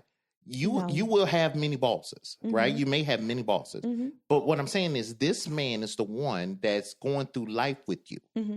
He is that guy that you chose. This boss dude had nothing to do, but you're gonna follow directly what he say. But you go give back. You're gonna give negative comments to the person you're with because what? No, because I think it's a difference. Your job is a job, right? And your significant other, your spouse, your boyfriend, your husband, your wife. If they give you they're giving you. You can take that job, or you don't have to be with that job. If you don't like, it's the same thing with the spouse. Hold on, I was just about to say I choose my job like I choose my men. Wisely, okay? So I'm not going to go out and get a job that's uniform to tell me I got to wear a certain uniform every day. That's not the job I want.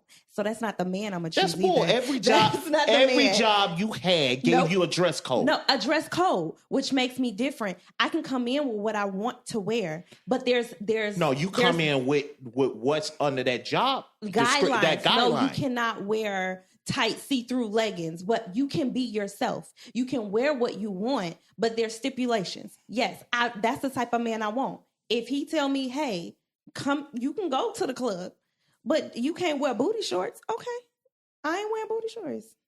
What's up? You got to wear more of a loose dress instead of that tight ass dress. But you can't control me under that. No, I'm not going to. Because it becomes controlling instead of, because the job has a description. But that's what I'm saying. What your job is controlling. Your job has a description of what they require for underneath their roof. Okay, let's go job, right? You chose a job in corporate America and they told you business casual. And your man say, even when you get off work, I want you to dress business casual. I didn't say but business casual. No.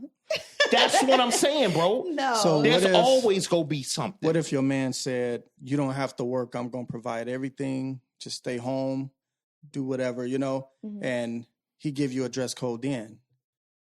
Will you follow? What does that dress code look like? Business casual. A hajib. Nah. you don't want me to go to work, but you're going to make me look like I'm at work. Exactly. He wants you to look, okay, what if would you still follow that though? Instead of... Depends on what it looks like. I'm not going to choose a job with a polo and some jeans every day. That's not what I want.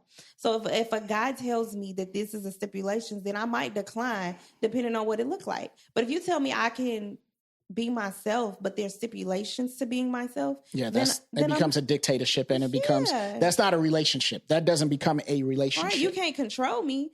But I definitely will hear you out. And in certain things you don't want me to wear, I'm not going to. In some cultures, it's like that. If you look at, I don't want to wear, the women have to wear the hijab. They have to cover up their face, right? Some religions.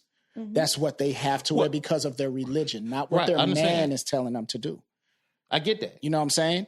When it becomes your man is telling you what to do, it becomes kind of a dictatorship Yeah. But see, in that relationship. what we were initially talking was where that's what we're trying to figure out where that lands, because two of those, which is your significant other, your spouse or whoever, your significant other and your boss is in the same realm. You They're know what I not, mean? though. They're not. They are, because both of them technically are looked at to provide something. Where your kids don't have to It's two provide you with different type shit. of I can't get rid of my boss. I Two can't different get rid types of of my provision. But it's still provision. I'm saying your boss is providing something. They're Yes. providing an income for you to be there. Your husband or your wife or whatever, they're providing something in that relationship for you to be there. Okay. Your kids don't do shit. You do it all. So But give them everything. I don't know. This analogy might not go, but think of your boss as a bus and think of your husband as a car, right? You have the luxury more of with the car to do what you want, go where you want to. You should have that with your husband. With that bus, it's in a straight line. You have to follow that rule because that's just what it is. You can't tell that bus where to go. It's a straight line. It's going straight down State Street. You have to do it. It's both I transportation. like that. I like that It's analogy. both transportation. It's the same thing, but different. Both transportation, but it's different. But we find more pushback than with the boss. And we get more pushback with the person you with than we do with the boss. You even talk to them different. That's true. You even talk to him different. You talk to your boss, no matter what nonsense he say, differently than your spouse. That's not true. But I'm different. I'm different. I would say majority. Majority. Let's 'Cause say it- this majority then. Well, yeah. Okay, we'll say majority. But at the end of the day, like, respectfully, You can't compare a relationship and a boss to get. You can't. It's two to me. it's two it's different two things. things you cannot. We're talking repair.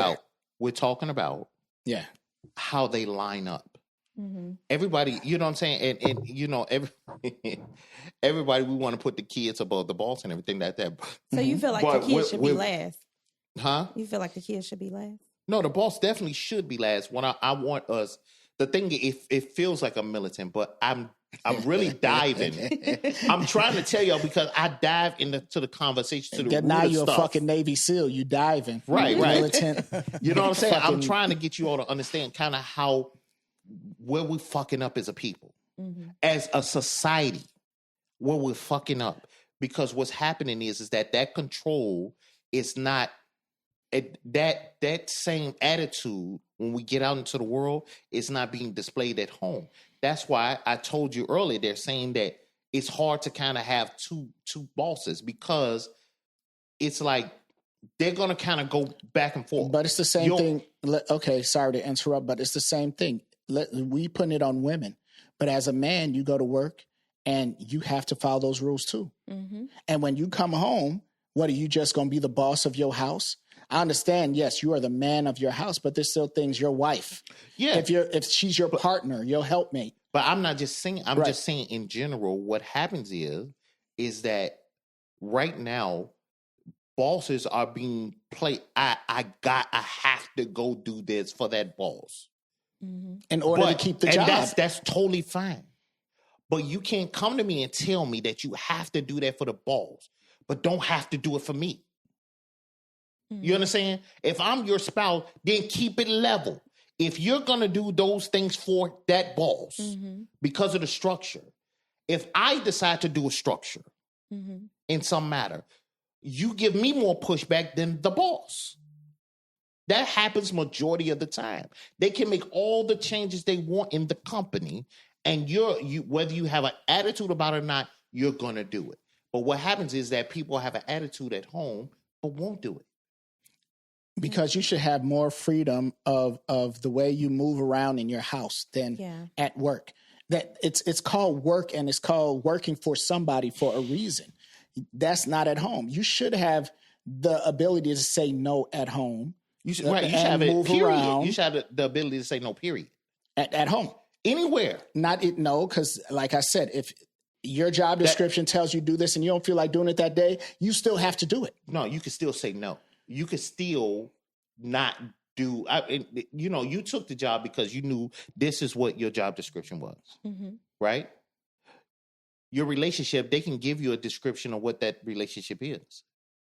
But what happens is that we look at, you'll have people that have a structure, or they're trying to move in a certain lane, and they have rules to that, right? But they'll be looked at as toxic. They'll be looked at controlling. But no, this is the way I'm moving. For instance, if I'm like, listen, this is where I am. I don't want you to do certain things on the internet because I need you to be straight. Politicians do it all the time. Yeah. That's why you don't hear about crazy stuff about Michelle Obama outside of, you know what I'm saying? Because the thought process, hey, listen, I'm going to be in politics one day. I need a woman that's going to be right. So she made sure she stayed in a certain lane. You understand what I'm saying? So why is it that it has to do with the trajectory of what you're going? But what we find and what I've seen just from being out in the world is that it's so much pushback. It's not just let's talk about it. Let's see. Let's compromise. It's hell no. Who are you to tell me I'm the dude that's in this life with you, going through life? What do you mean? Who am I to say that? But it was this is what the job expected. I want the job, so that's when I'm going to go through without any objection. A lot of times, the boss give you things to do outside of your work description, and they still do it with no problem. Yeah. I ain't never had that before. They do the extra thing. It just didn't happen to you. You know what I'm saying? But it's, like he said, that's all I'm saying is that when I just want people to think about that. Because right now we're talking about he want people to get fired. Right. No, I want that's what the fuck he wants. I don't want people to get fired. He does, because you could say no at work. So here's the thing. Okay. So I currently have a new boss. And so these things have came up. Like, hey, I need you to do X, Y, Z. And that's not really something I do. I don't do that. And if we can go back and forth about it, then I will involve management. But what you're not going to do is make me do something that I'm not supposed to be doing. If it's your job, then it's yours. But those are two different things. It's two different things. But what I'm saying is he's saying that some people will say, okay, and just do it. I'm not that type of person. That's why I said I'm different. So the same way I'm going to be at work, I'm going to be at home as well. I think it is a fine line. It is a fine line, and I do agree. Home is supposed to be comfortable. You're supposed to have leeway at home to do it, and work is supposed to be structured in a sense. Yeah. You have to have structure at home, but at another, I don't know. I just wouldn't choose a job. It's two different things. Yeah, it's apples and oranges. It's apples and oranges, but I just wouldn't choose a job that is going to make me wear a certain uniform every single day. Like Hooters. She ain't going to be a Hooters girl. Well, yeah, but we're talking uniform instead of dress code. Because what will happen is that you'll have a good job and they'll have a dress code. That's not actually saying you got to wear a Hooters uniform. It's saying, hey, like I said, if you take a corporate job and it requires you to dress business or business casual, that's an array of wardrobe that you could choose from, but you still got to be in that scope. And which is crazy because we have to dictate what that is. That's why it's so broad. For instance, me as a guy in that particular situation, when I see that, I don't know how it moves. It's just what I'm comfortable with you wearing, whether or not I'm going to look at that as being business attire or not. Unless it's in black and white, I don't know, because there's so many things women can wear. It's only we're in the lane when it comes to men. Business casual, it's a button up, a tie or blazer or whatever. It's structured. That's what it is. Y'all got all type of stuff. Y'all can dress like us or like you. But it's the same. If it's vice versa for a man, I can be like, babe, please don't wear them shoes today. How he be. Yeah, right. Please don't wear them shoes today. Please don't wear them shoes today. We're going somewhere nice, okay? She roasted. We want to look appropriate, She pointing okay? at your karate shoes. So These I think bitches, boy, I swear, you know what? When I said I was happy to have y'all on this podcast, I am fucking lying. we're back. What are you talking about?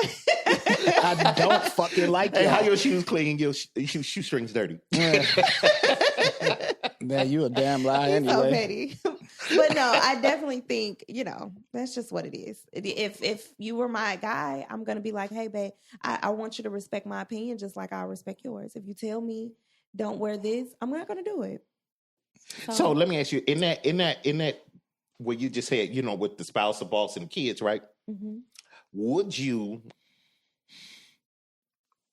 think that it was a lot easier for people to move for their kids against the boss than the spouse against the boss? What you mean? If your husband is sick, would you call off work? Yes. If your kids are sick, you'll call off work. So it's the same. Yes. Oh yeah, because she's a different breed. But I'm saying, is that normal? Because a lot of people be like, okay, well, here's the medicine husband. I got to go to work. No, but the kid's sick, I might stay. Get your I need some tender loving care ass I'm the fuck out asking of here. the question. And I'm That's what it telling you is. something. Look, that's what it is. This Trey. motherfucker wants someone to stay home and bring him Yes. chicken noodle soup. Yep. Let That's me tell you what I'm something. saying. I'm just asking a question, you bro. You are a grown fucking man. Man, you cannot compare yourself to a child. Your 9-year-old sick and your husband sick, he can get up and do things for himself. Even if he's sick. Yeah. You didn't say cripple.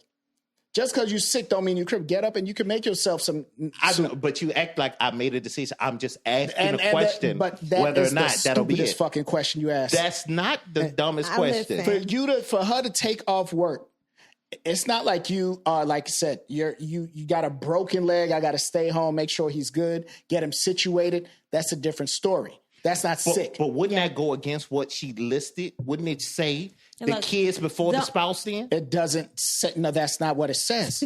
That's not what it says.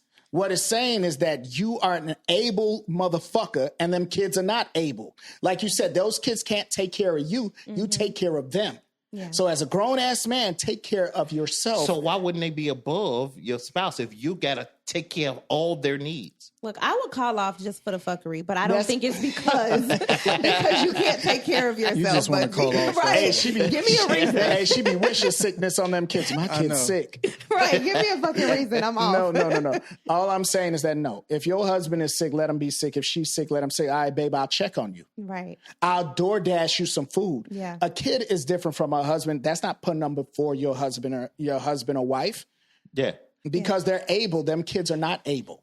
Yeah, and plus, you can't leave them home by themselves if they're a certain age. So what what we're Right. saying is, as the people in this room, and some of the people that's listening, we're saying that to bring it round is that it should be your spouse, your kids, then your boss. Mhm. In all the situations. Yes. yes, because once you and your spouse are good, the kids are going to be great. Mm-hmm. Right. And then, excuse me, once the kids are great, that boss, like I said, you're not going to keep that same boss your whole life unless you worked at a job for 25 years, 30 years, and you made that a career or something. You're really not going to keep the same Yeah. boss to even put But him I think above you're anything. making it singular, like it's one ball. I was taking it as you're talking about just boss in general, wherever you are, wherever you move around. But that's what I'm trying to say to to have even. a boss. But what I'm trying to say to jeopardize anything inside a home, putting them above your home is just fucking crazy. Is what I'm Correct. saying, because you might not even be there and Correct. lose what you have at home because you put them in front of your family. What I'm saying is that are we really saying on this cast that that's not happening? We didn't say it's not I didn't happening. say We're that. saying what it should be and how it should be. Right. That's how it should be. But we That's didn't what I'm say saying. it's not happening. Of course, like I said, some women are out there fucking their boss, and it's more important than their family Well, home. it's not even about the fucking part. I'm I just just saying, want no, to throw but that we- in honestly. because It's the about the dollar. imaginations. It's about the dollar. That's man. what I'm trying to figure out. If that's a big thing, like, are we just looking at ethically and morally what it should be, or what are those dynamics in that will change it? What are the dynamics that would What change it? dynamics is changing it? Because if of if the husband's not people's bringing nothing there, morals. does he still become above the boss? But you're not listening to what I'm saying. It's people's morals. And That's- not that was my everybody's point. morals are That's the part. aligned with one another or how things should be, right? We know that doing some things are wrong, but some people don't care. But- and they do it anyway. But can you agree that some of those your circumstances may change that lineup? The only time it pretty much don't is when it pertains to the kid because they're kids. But the person you with and your boss, that the circumstances you are with your spouse or your significant other may change that dynamic of your boss, not the fucking part of your boss. What I'm saying is that if, like, for instance, if you're the provider and the only provider, does your boss take a little bit more leeway because your husband can't help? No, my boss is always Or your gonna be wife last. can't help her. Nah, that doesn't. My boss is always gonna be last. I could hate that motherfucker, and my boss is always gonna be last. I can absolutely despise my spouse and don't want to come home every day, but my boss is still gonna be last. I'm So- talking about. What if your spouse? Close this out, Sapachi. What if your spouse was not providing, and you had to be the one to provide? Would you put your boss over? That's your what I spouse? was That's just what he's saying. Okay, that's Yes, Your I- boss I calling would- I like, would we got to not- get that done. No, my boss goes last. I'm gonna tell y'all something about me. My wife, I'm a photographer. My wife had to provide while I wasn't working and getting work the way it was. At the time where, I provided, she wasn't working. I made sure home was good. Then when, I wasn't working anymore, gigs wasn't coming the way it was, she provided. But she came home and I was still the man. You know what I'm saying? The boss didn't come before me. So it depends on who you're with. Right. Who can handle that? Because like I said, she's a special kind of woman and all y'all know her. She's a special kind of woman that doesn't let that dictate her home life or change how she feels about her home life. Right. So it can happen. I was there to where I don't want to say less of, but I wasn't the provider. I wasn't the provider. You can And say less of. Okay, I was less of. I was less of. And she was providing.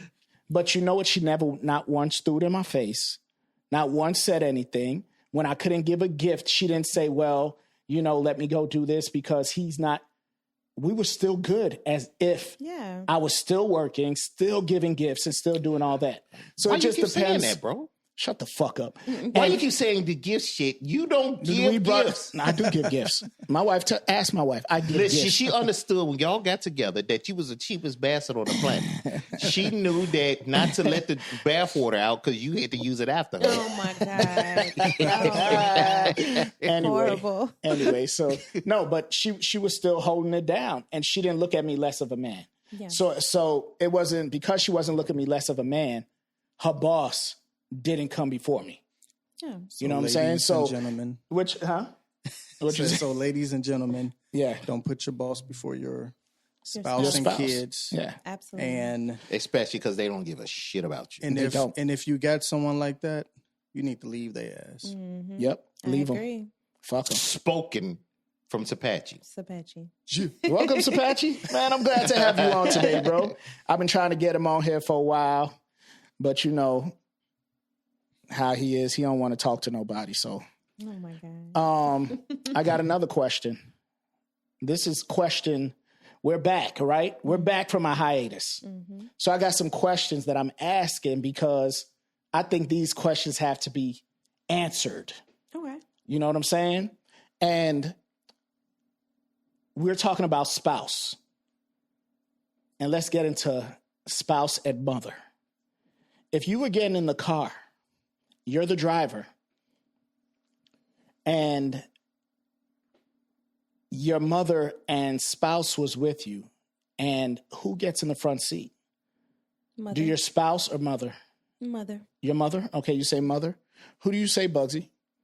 And not why, but just let me know. You said what? Spouse. Your spouse? Yeah. Okay, so how about you, Sapachi? They both getting in the back. Oh. Get your ass in the back. Yeah, I'm not said, about "Get your to ass in the argue with you bitches. Both y'all get in the back. That's what now they can't say shit. I am they not sitting arguing side by with you. side. Hoes get in the back. No, I got it. But I would say it depends. It depends, right? And Only if you got a little ass car. Right. My mama old. if you have a two-seater, you ain't gonna let your mom climb in the back. It depends. That's the scenario. It's semantics of It's it. semantics, right? You ain't gonna let your 80-year-old mother Right. put the seat forward and jump in the back. Right. If you have four doors, right? It depends on who was in the car first. Let's say you picking your wife up from work, and your mother's like, you ain't gonna make your 80-year-old mother get out the front seat and put it in the back. Right. Right? It depends. Yeah. But like I said, 80. I threw an age on there too, right? If you got a nice young tenderoni mom or some shit, she's in her 60s and still hopping around at clubs and going out. Yeah, she could get up. She could get in the back. But I'm just saying, I put an age on there. 80-year-old mother. If they both come to the car, who should get in the front seat? You say your mother, huh? See, it's different. Over your husband. You driving. Right. If I'm driving, I think respectfully, the man would just get in the back. So why don't he drive and you get in the back? Man, that's fine because I don't even like driving. So let me tell you. I'll make it easy for you. Yes, if he's driving, yeah, I think it should be spouse.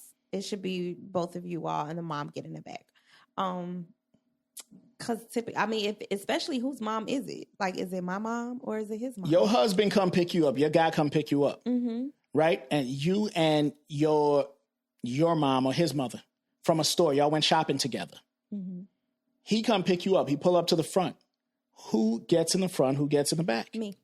I get in the front. You get in the front? Okay. Yeah, I agree with the front. Yeah, I agree. I agree. Period.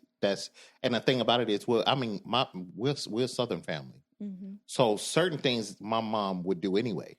Yeah, she would get in the back, and I used to think because she was just scared of just being in the front, me driving, whatever the case.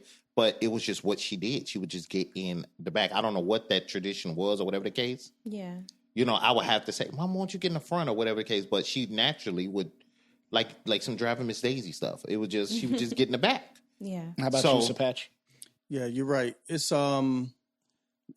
because it's a respect thing, and it's like, your spouse becomes your family. You're a unit. Yeah, and therefore, some mothers understand. I have to step back now. But there's a lot of mothers that don't understand. There's a lot shit. that don't. Yeah, and they should. But the thing is that's I don't know that can I think that's more when you have mothers and fathers that are together, because you'll find where those same ones, because they hold their sons or their whatever in such high regard, that it's because, you know what I'm saying, like when you're married and everything like that, that's my woman. I know that's your mama, but that's my wife. So yeah, she's gonna get in the front when I'm driving. But once you become your child's somebody, that person becomes that what you would consider, that a more important person. So they should be up there. Yeah. You know what I'm saying? As a respect thing. Once your son gets his woman and this is going to be his spouse, she should be in the front instead of yours. Because if it was me and my wife, right, and my daughter came and her boyfriend brought her over, and we all walked out there, where the hell you going? I'm gonna tell my wife to get in the back with me. Like, what the? Right. Let my daughter. That's her man. You know what I mean? Yeah. So it's just, it's like you say, it's for sure a respect thing. I know he brought up cars, but I'm gonna tell you something that I think you're a goddamn psychopath about for people out there. If you're getting in a car with somebody, right, and you're gonna get in the back seat, if you sit behind them when the seat is empty on the other side, you was a goddamn freakazoid. What the hell is wrong? It's the most uncomfortable thing in the world. I don't care if you trust them or not.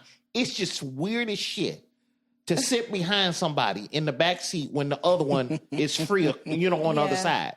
Yeah, that's crazy. Ain't that weird? yeah. That happened recently. I'm like, bitch, are you paying attention? It's a whole bunch of room over there. I feel like I can't even relax and shit. Yeah. Get your ass to the other side. Maybe crazy. I just need to see you. I don't know what the fuck going on, but it's weird as shit. Like, your spirit know it's weird. You like, the fuck? It's like somebody on your neck. Yeah. I would feel uncomfortable as hell. But people do. I don't care if you're a kid or not. Get your ass over there. When it comes to my spouse and my mother, my wife would actually tell my mom, go ahead, sit in the front seat. And my mother would be like, no. But my wife insists for her to sit in the front seat. That's just what it is. Now, my mother, she would take the back seat, and if she's in the front seat, even when we go pick up my wife, let's just say we go pick her up and she's in the front seat already, my mom attempts to leave the front seat, but my wife would stop her and say, no, stay there. Why make her move and she's already come, I'll just sit in the back seat. Yeah. Which I think is a great thing. It sounds like you need to check yourself. Well, this is the thing. Like your wife is super, super nice, super, super nice. But if it were me, I would have that conversation. With whom? Like this is how I would have it with my wife and be like, hey, this is how we move. You know what I'm saying? I get it. Like, for instance, it was times where if, let's say, she get to the point where, that's just the easier seat because of the vehicle. You got their circumstances. I get it. That's what we could talk about. Hey, it's easier for her to get in the front seat with her walker or whatever the case. You know what I'm saying? That type of stuff. But if that's not the case, hey, listen, this is just how we move. I want to keep that because you have to have a consistency. Here we go. That's what I look at. I look at like I said, we're a Southern family, so this is how we move. So whether you're assisting or not, listen, okay, that's fine. We got through that ride. But when the next ride, if tell your mom to get the fuck up. No, I'm gonna say, hey, get in the back. No, listen. That's what he's saying. I don't want, but what I'm saying crazy. is that my relationship with my mother and my wife will be to the point where I had that conversation where she will do that without me saying it. It wouldn't be this the thing, because it was times even with my current wife, and we were going to pick up my, I would have my mom. If I got my mom first, my mom would hit the back seat. So we didn't have to have that conversation when we pulled up to pick up my wife. The seat was already open. So that's what I'm saying. These are the conversations you have because this is just how we move. So your mom riding shotgun. Yeah, my mom would do that. Wait, we've been out all day. Your mom been in the front seat. And you're driving. Yeah.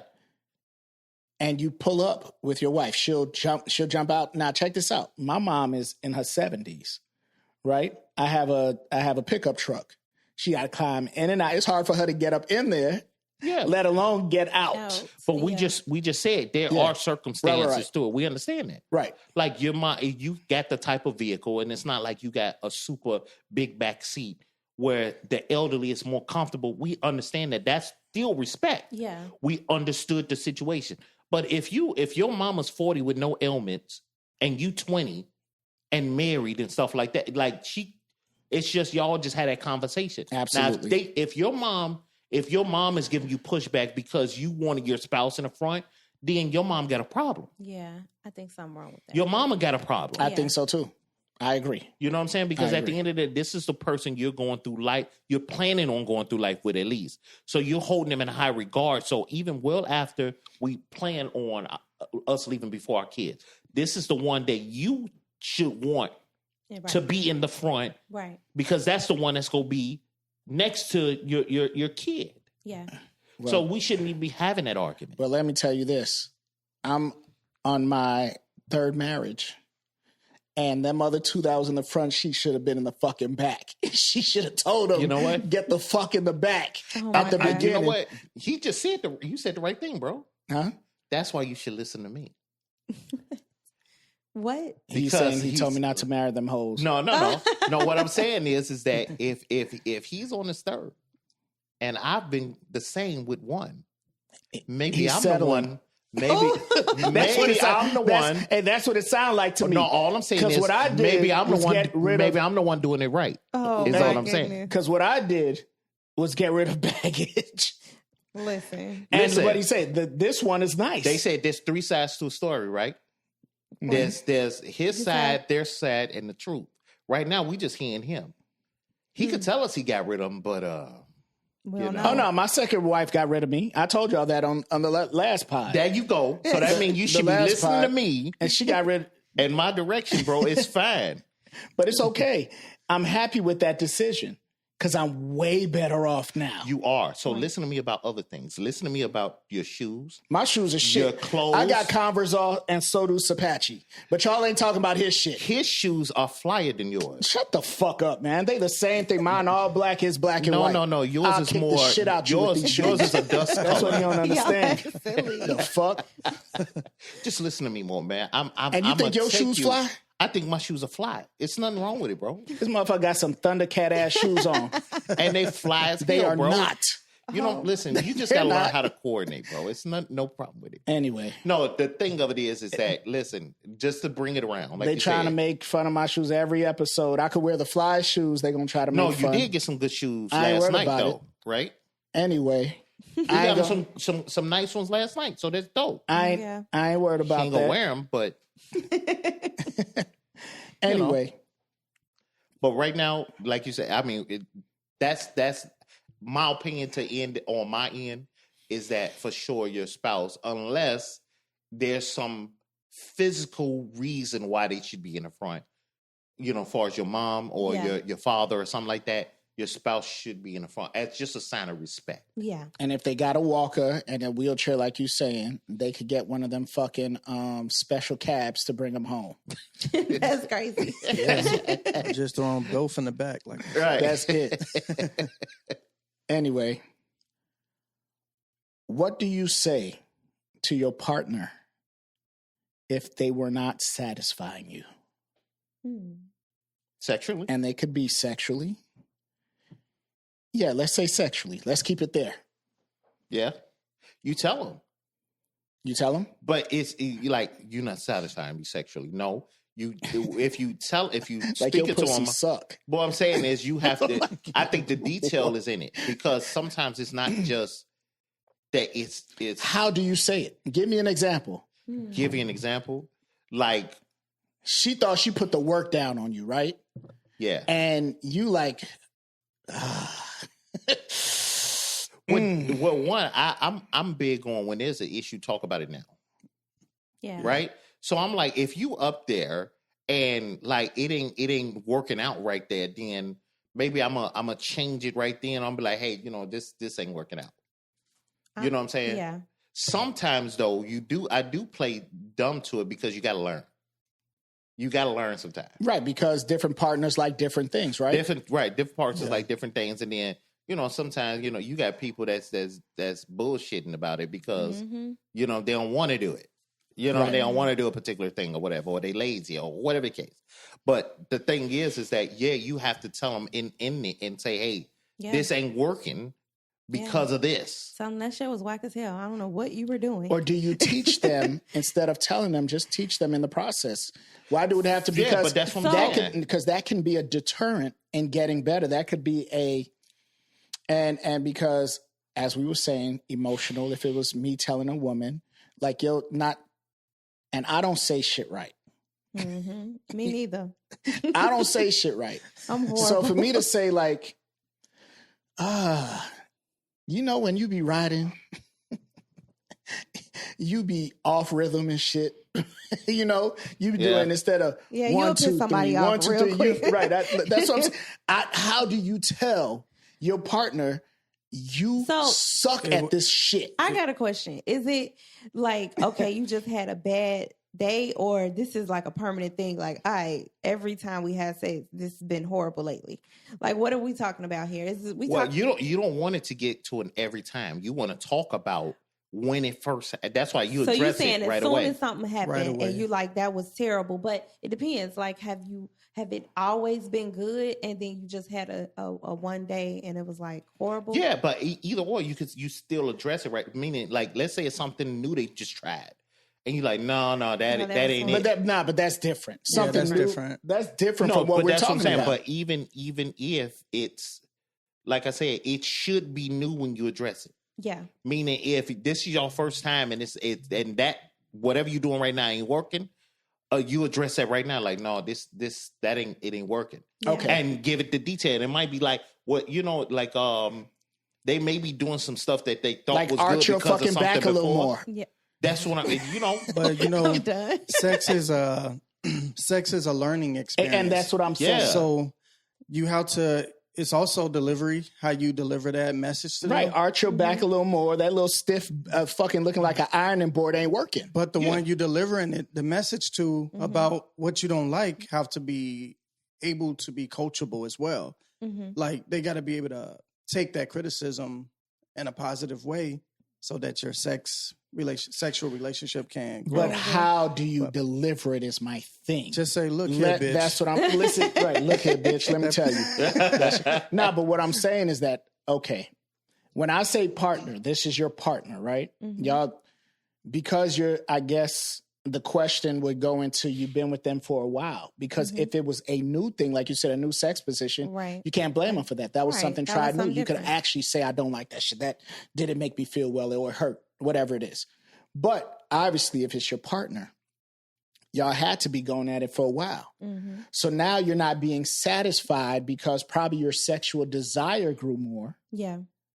Or they're not putting in the work that they used to put in when they first got you. And that's what usually happens. Yeah. Right? People get lazy.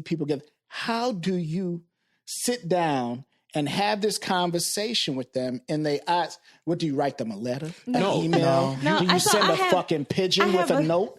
I mean, what? I have something. So I have a partner that, we've been seeing each other for quite some time. And we're usually fine in that area. But he expressed to me that, sometimes when... He told you it? No, when Ari... Hold on. No, listen. I'm No. listening, You're not got to let me finish. Okay. Go He said that when we are arguing, he can't perform the way he likes to perform because we're mad at each other. And for me, I'm a Gemini. So I can switch it on and I can switch it off. I can. Like I can be mad at you at one moment and then in a blink of an eye, I'm like kissing you and I'm happy. So, but for him, it's not that Is that easy. Gemini or bipolar? It might be a little bit of both. That's why.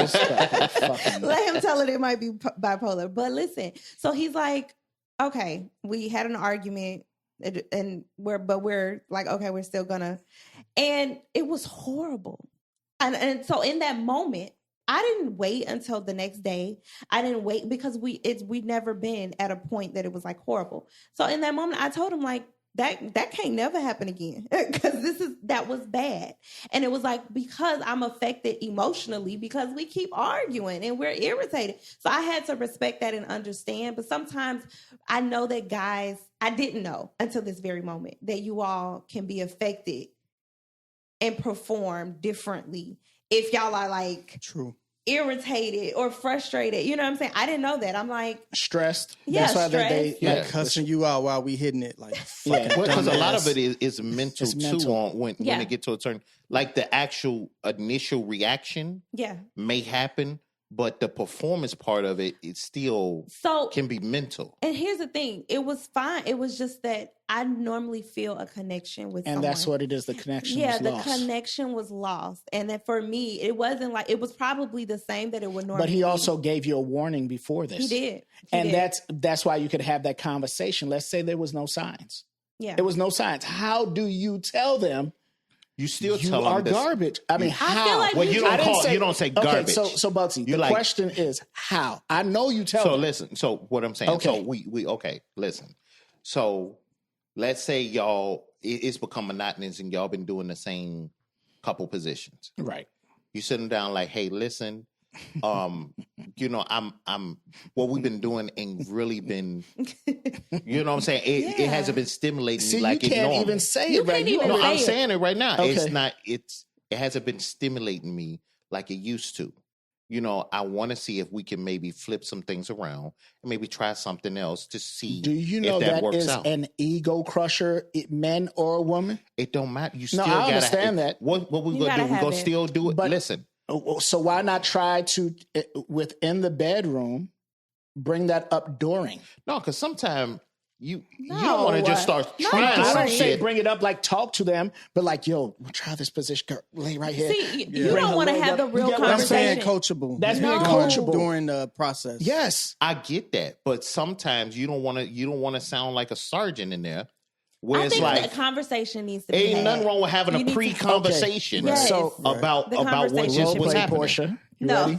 No, we should definitely have the conversation. No, let's have this conversation right now. Okay, Portia. You know what? I think that, and this is how I would say it, right? Because I'm Trey. Yeah. I think that when we're intimate, you suck at riding. Excuse me. But I'm just saying, how do you feel? How do you feel after that conversation? Or because you said it wrong. That is horrible. And this is what I'm saying. How do you say it? That's what I'm saying. You said I'll tell you So- how you say it. How do you say it? Go Bugsy? ahead, Bugsy. You role play. Oh, Portia, you listen, the baby. dummy today. You the Listen, crash. Right, well, I I'm gotta next. be the dummy. I'm Right, next. this is how I'm saying. Say, hey, listen, baby, listen. Listen here, baby. Listen. You I gotta need deep in your you. voice. Listen, baby. Listen. Go ahead. That's what can't. you got to be soft with it. Listen, Okay, let's go. Let's go. This is horrible. listen, I typically enjoy when you up there. Mm-hmm. You know what I'm saying? This time it felt a little bit different.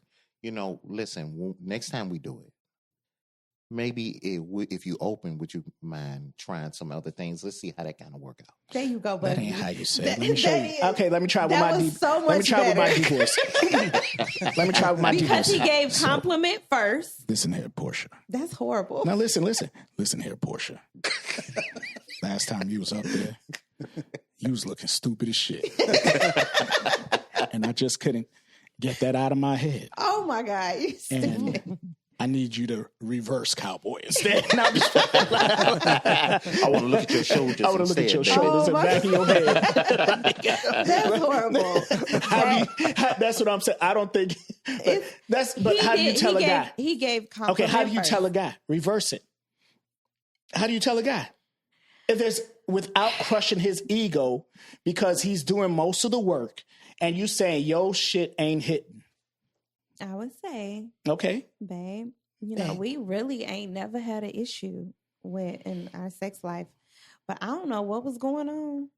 But that was horrible. What, That will crush me. Oh, That- That crushed- would that's what That I'm was saying. Just- Really? yeah, I was I'll saying. throw a whole So that fucking was butter bad? knife That at would you crush me. Yeah. and hope it stick. Yeah, I'm slamming every door in the house now. What are Are you you talking about? serious? Hell yeah. Yes, but that's why I You said, compliment how do first. you say? You didn't compliment I shit. did because we don't have these issues. That's not complimenting. So it's the word you You're- chose. okay, you you're- chose horrible. That's the same thing I it did. was horrible. But y'all cussed me the fuck out. And, And you ain't use your deep voice, And we Portia. said both of y'all was trash for saying it. And you ain't use your deep voice. I did. I don't need a deep voice. so because I said horrible. Okay. Okay. Another word. How would you say it? So, Patchy, go ahead. All right, hold on. Let me get my deep voice too. There you go. Get that deep voice. Oh You know my how to God. You're crazy. do it. Go ahead. So I would say, so let's talk about the sex we just had. We had plenty. You're a coach. I know, right? We had plenty good sex times and experiences, and That shit was whack. I think that we There's could try no- other things, and some of this wasn't hitting. Like we wasn't connecting on this. There is no Y'all like do not the know how to connecting. communicate. No. to Bugsy say did it best. it. I'm Yeah, gonna just Bugsy say did it Bugsy better. did it best. Yeah, I'm But thinking too much in it now. The 'cause I'm like, connecting though, you should definitely use that part too. Because I That think connecting, that was a connection, good word. connection is key for sure. So my way ain't good while you are No, you being were horrible. intimate. No, I'm saying shut up. While you're being intimate, you're say within the moment you're saying, "Hey, let's do this, let's do that. Hey, how about if you do this in the moment?" I think that's probably the best way to But see. yeah, you can. But that's what I said. You address it right now. What I mean by right now, if you up there and that's not working for it, I don't think it's You out of push the. off. I don't think you put you Fuck fucking off did. of me. I don't think it's out of disrespectful to say, hey, babe, I don't think this is working. This ain't working right now. Let's try something different. Yeah. I don't think it's wrong, especially when you're in the act. It's not working. This ain't working right now. Let's try something different. If you can't have that open communication, because I mean, to be honest with you, you run into we run into egos, and we run into egos where people think that their stuff is just golden, no matter what happens. They, you know what I mean? Mm-hmm. Because it'll take you may run into where guys will bust just no matter what. That don't mean your stuff is the greatest. Mm-hmm. You know what I'm saying? It's just he's just getting his rock off. You know what I'm saying? So my thing is, it's nothing wrong with in the moment. You should, especially if this is your partner, like you said. Right.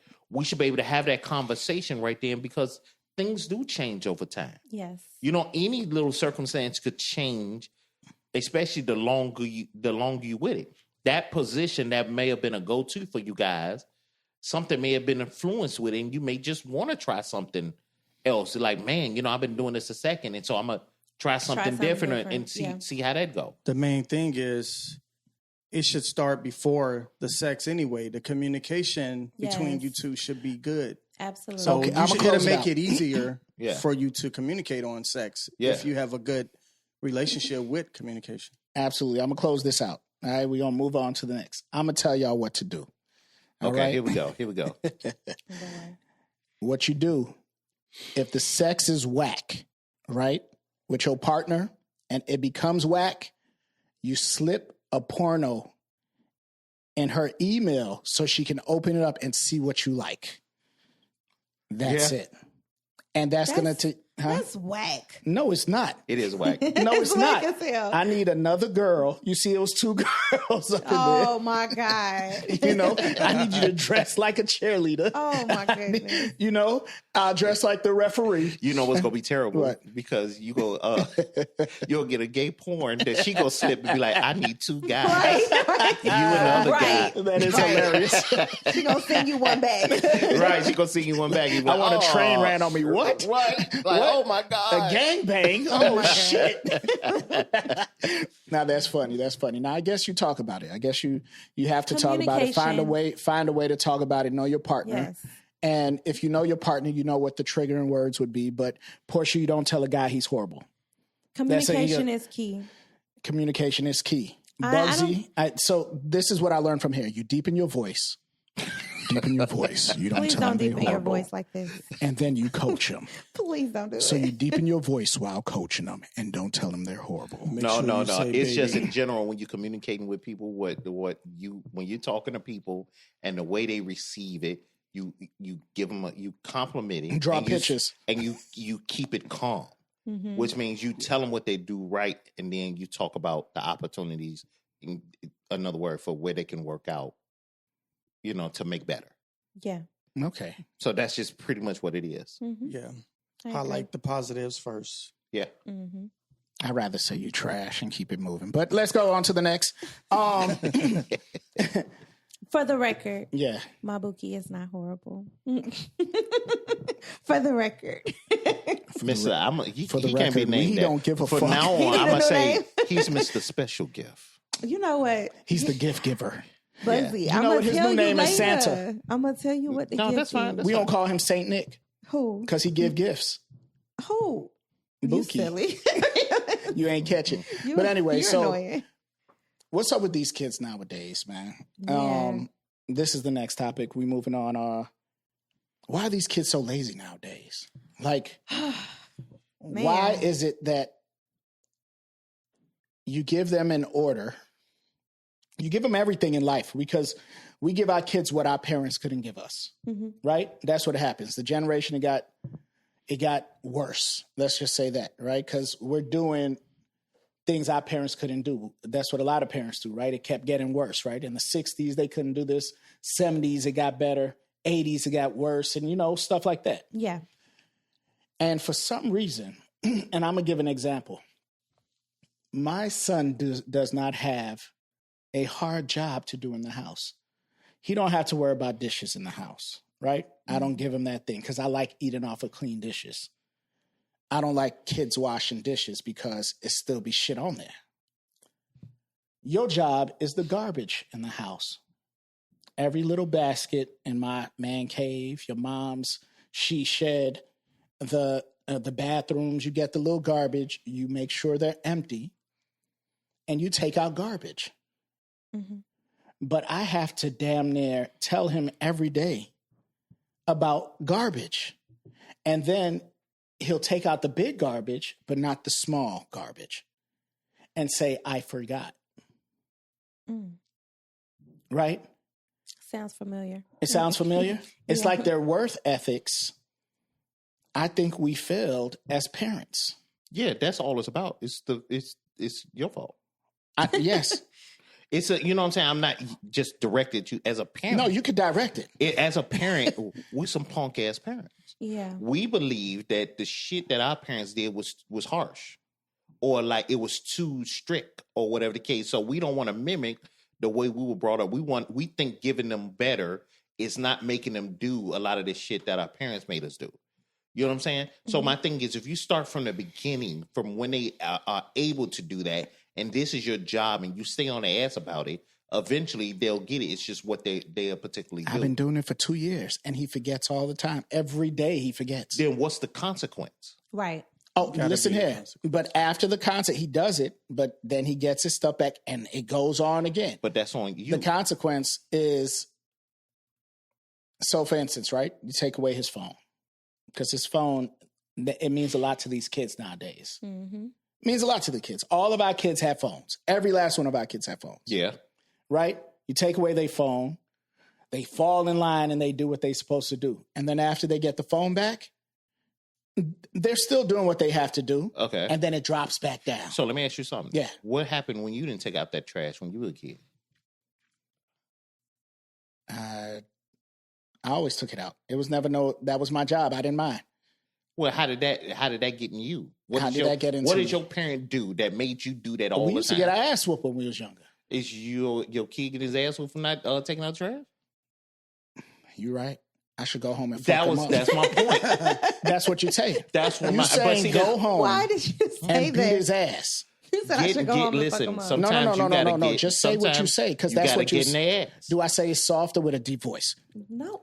What is Or you can lengthen out the sentence. Oh no, So his it's sentence, just like when people go to jail for something. this dude be having 25 to life when I take his phone. Oh yeah. I'm telling you. Shit, give it a Yeah. year. But then Shit. he needs his phone when he goes to school Does he? because he's on the bus and Oh, his you mom. could- This is what his mom requires him to have. You can absolutely buy an air tag and put it on their forehead. Why did spanking your kid become? Why did that become a problem? Why did it become a I'm problem? not saying beating them and abusing the hell out of them, but like spankings to some people became a form of abuse. Why are you unable to do that? Who said you unable? Your kid can pretty much call the police on you and say you're abusing them. Now, whether or not the police is going to move, but technically they can snatch you up They will. because you struck your child. Mm-hmm. But You then understand? yeah. How many times we see Karens interfering with it and, they calling the police on them because, he abusing them in public or what? They can do that if your witness spanking your kid or whatever. That's because the You know what I'm world saying? is soft now. Yeah. But that's what I'm saying. The thing is that I think people, our nature, hunter gatherers and everything. We're supposed to be warriors, right? Mhm. If somebody came to invade this place, you don't want somebody that's soft trying to defend us, right? You got to have some type of dog in you so you can get out there and protect yours, right? So that starts with you being a little kid. The same thing with your like I don't want to, I don't want my daughter seeing me as a threat, like spanking her or whatever. aggressive. Right. I'm not beating on my daughter, but I will say, hey, I'll tell my wife, hey, listen, you handle that the way you handled it with her, lady to lady. You know what I'm saying? However, whatever was done, that's your passing down. But with my son, listen, whatever I got to do in me disciplining him, maybe I should discipline more. That may be something different. I may say, hey, go do bear crawls. You know what I'm saying? Mhm. Go do some bear crawls or whatever. I may do these push-ups. So I don't know. Whatever I'm doing, it may be something physical other than me beating on you. Something that you may run into, but may be hard for you right now. What I'm saying is that we've gotten away from that discipline part because we've relied majority of our raising on technology. We put them in front of a TV. We put them in give them a phone early. Like, I hate that my kids have phones right now. You know what I'm saying? It'd be like, well, what if everywhere they are, there's a phone. When they go to school, there's a phone. They're on the bus, there's phones. Mm-hmm. You know what I'm saying? They're at the crib, it's a phone. So my thing is that once we started relying on technology, that's when we became punk-ass parents. Mm-hmm. We don't want to discipline. You scared. You don't, you think it's wrong. Mom, you spank me all the time. And I'm like, but you turned out to be awesome. And you think it was effed up because they did it. But in the meantime, we asking why our kids keep not taking out the damn trash, or they don't. I don't want them to do the dishes and stuff, which is a weird thing because they got a dishwasher. I don't even understand why they got to feel hand washing. But my thing is Because let me tell you something. Even though these kids, I said they are lazy, they're also a little stupider now. Yeah. And when I say I put said it that in the the other day. dishwasher, I'll probably have things packed on top of each other, even though showing them, because they do stuff half-assed. And I just don't have the time of having to slam your head against the damn wall every time because you just can't seem to get it. Yeah. So we fall into where, you know what, I'll just do this shit.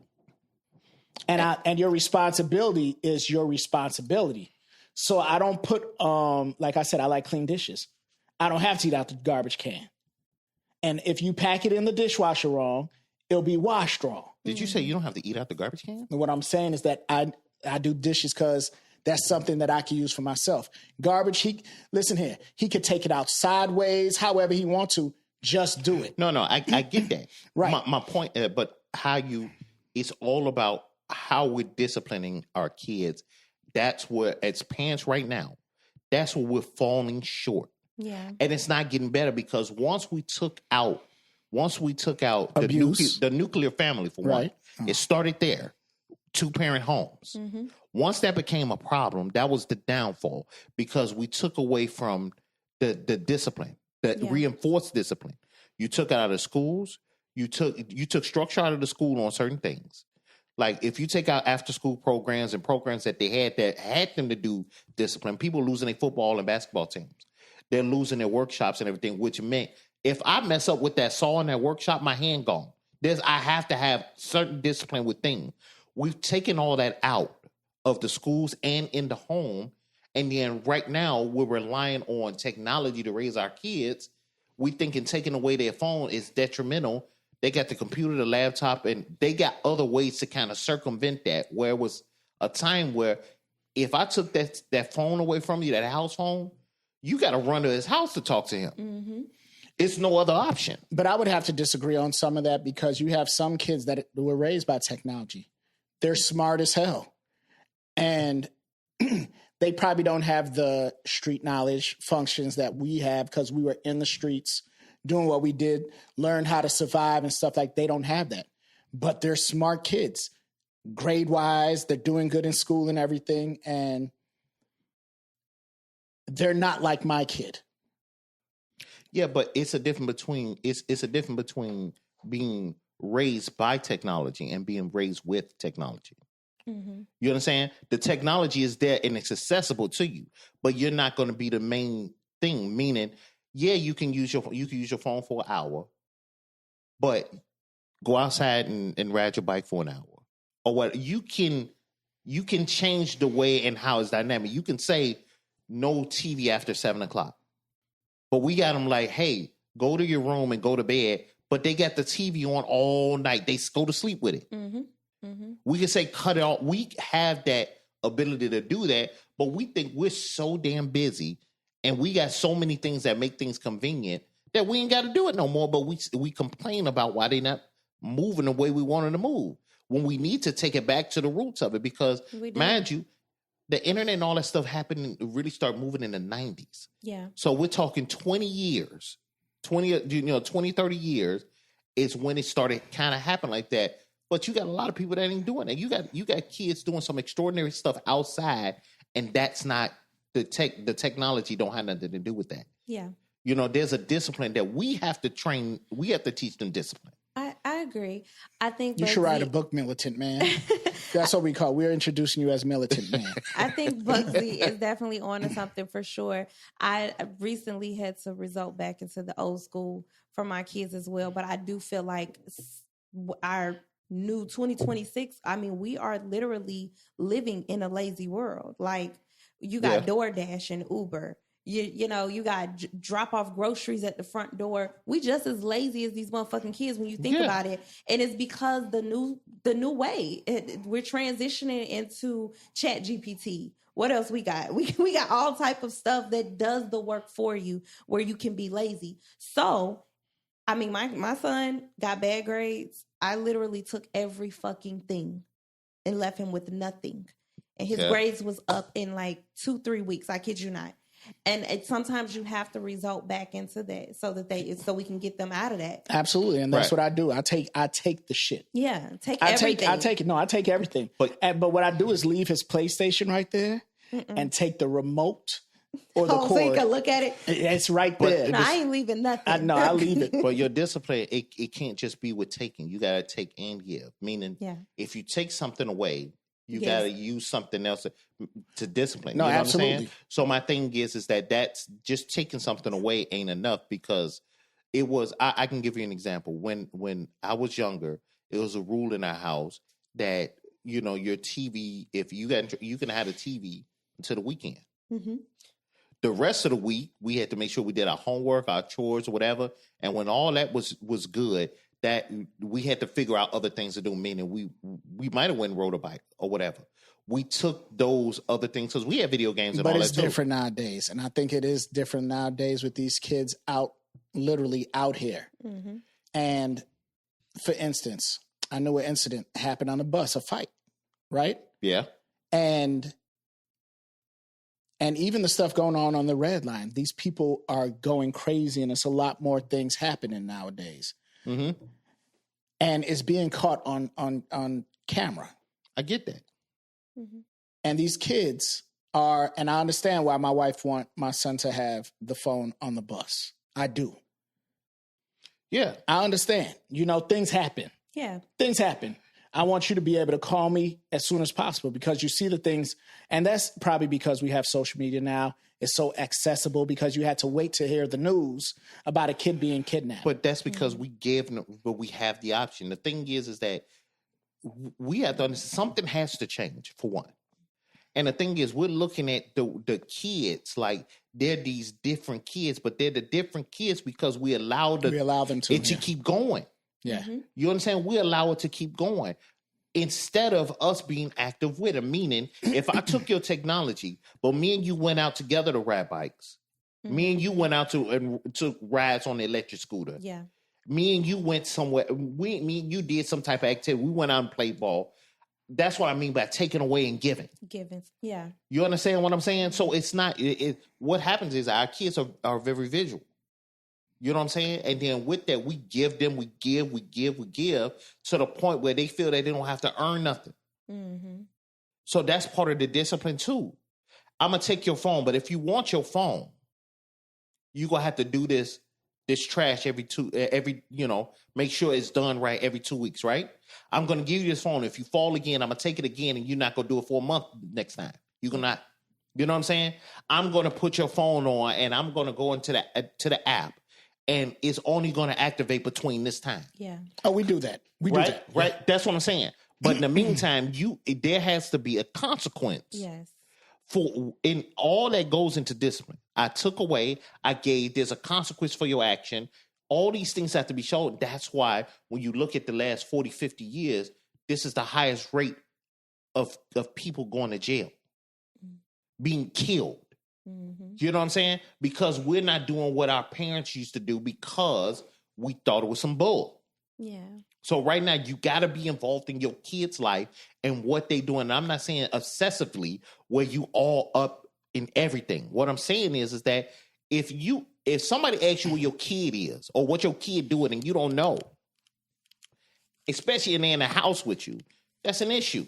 Yeah. If you don't know what your kid is watching and they're young, that's a problem. Mm-hmm. They 10 years old watching something crazy. If you walk into the room and they're watching YouTube and whoever's streaming is cussing their ass off and you don't say nothing, that's a you problem.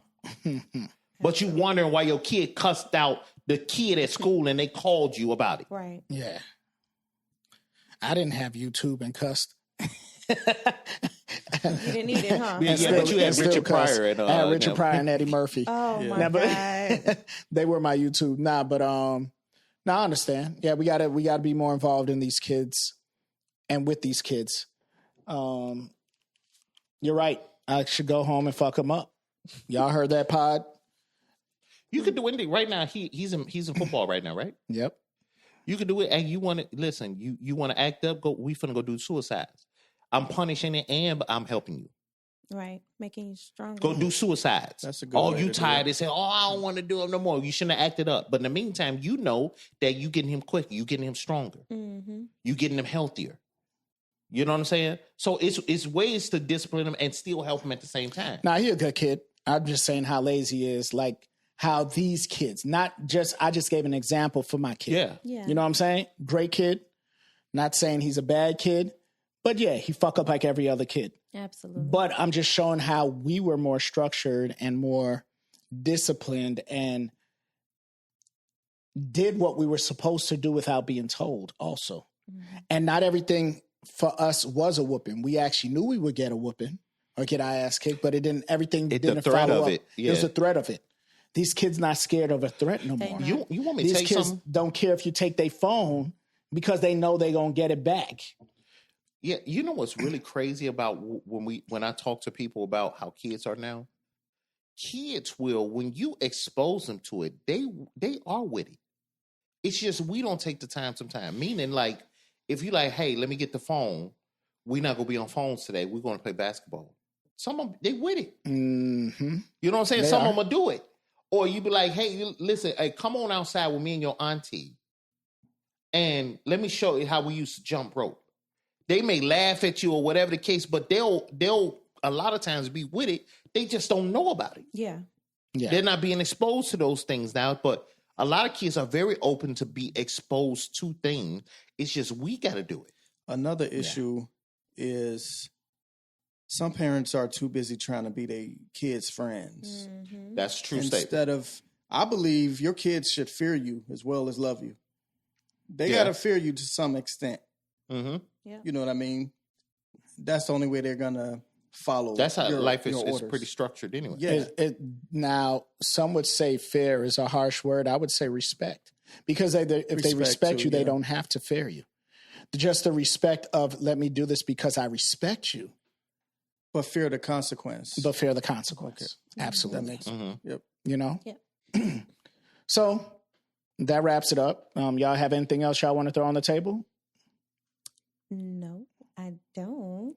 You don't? Why is Lexi looking at me like that? How about No, you, I'm just Apache? looking around.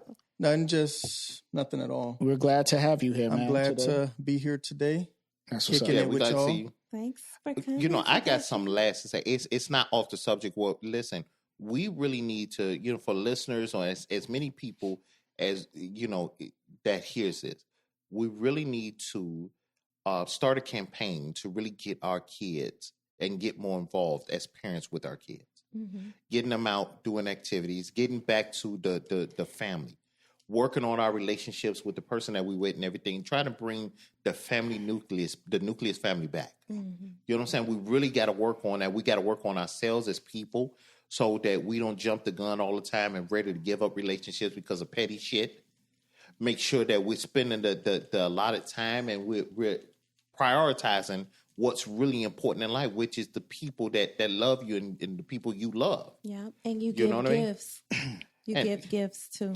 Okay, that's gifts. Yeah. But I mean, that's And what tell we people should how really do, bad man. their sex are. Right. You know, give a gift when the sex is bad. It might become good after. Oh my God. right. Anyway, And pass out more Mars bars so we can all lose weight. absolutely. So, if y'all got nothing else to say, it was a good show. I It enjoyed was. myself. I enjoyed it. Welcome back, Glad guys. we were back. Yeah, welcome back. Welcome back. Yes. Welcome back. Well, that wraps it up for episode 29 of Full Volume No Filter. Whether you laughed, nodded, rolled your eyes, or all three, just know we appreciate you for rocking with us. From our messy mouths to your loyal ears, we love you loud. Until next time, stay real, stay loud, and stay you. You. Full volume, no filter.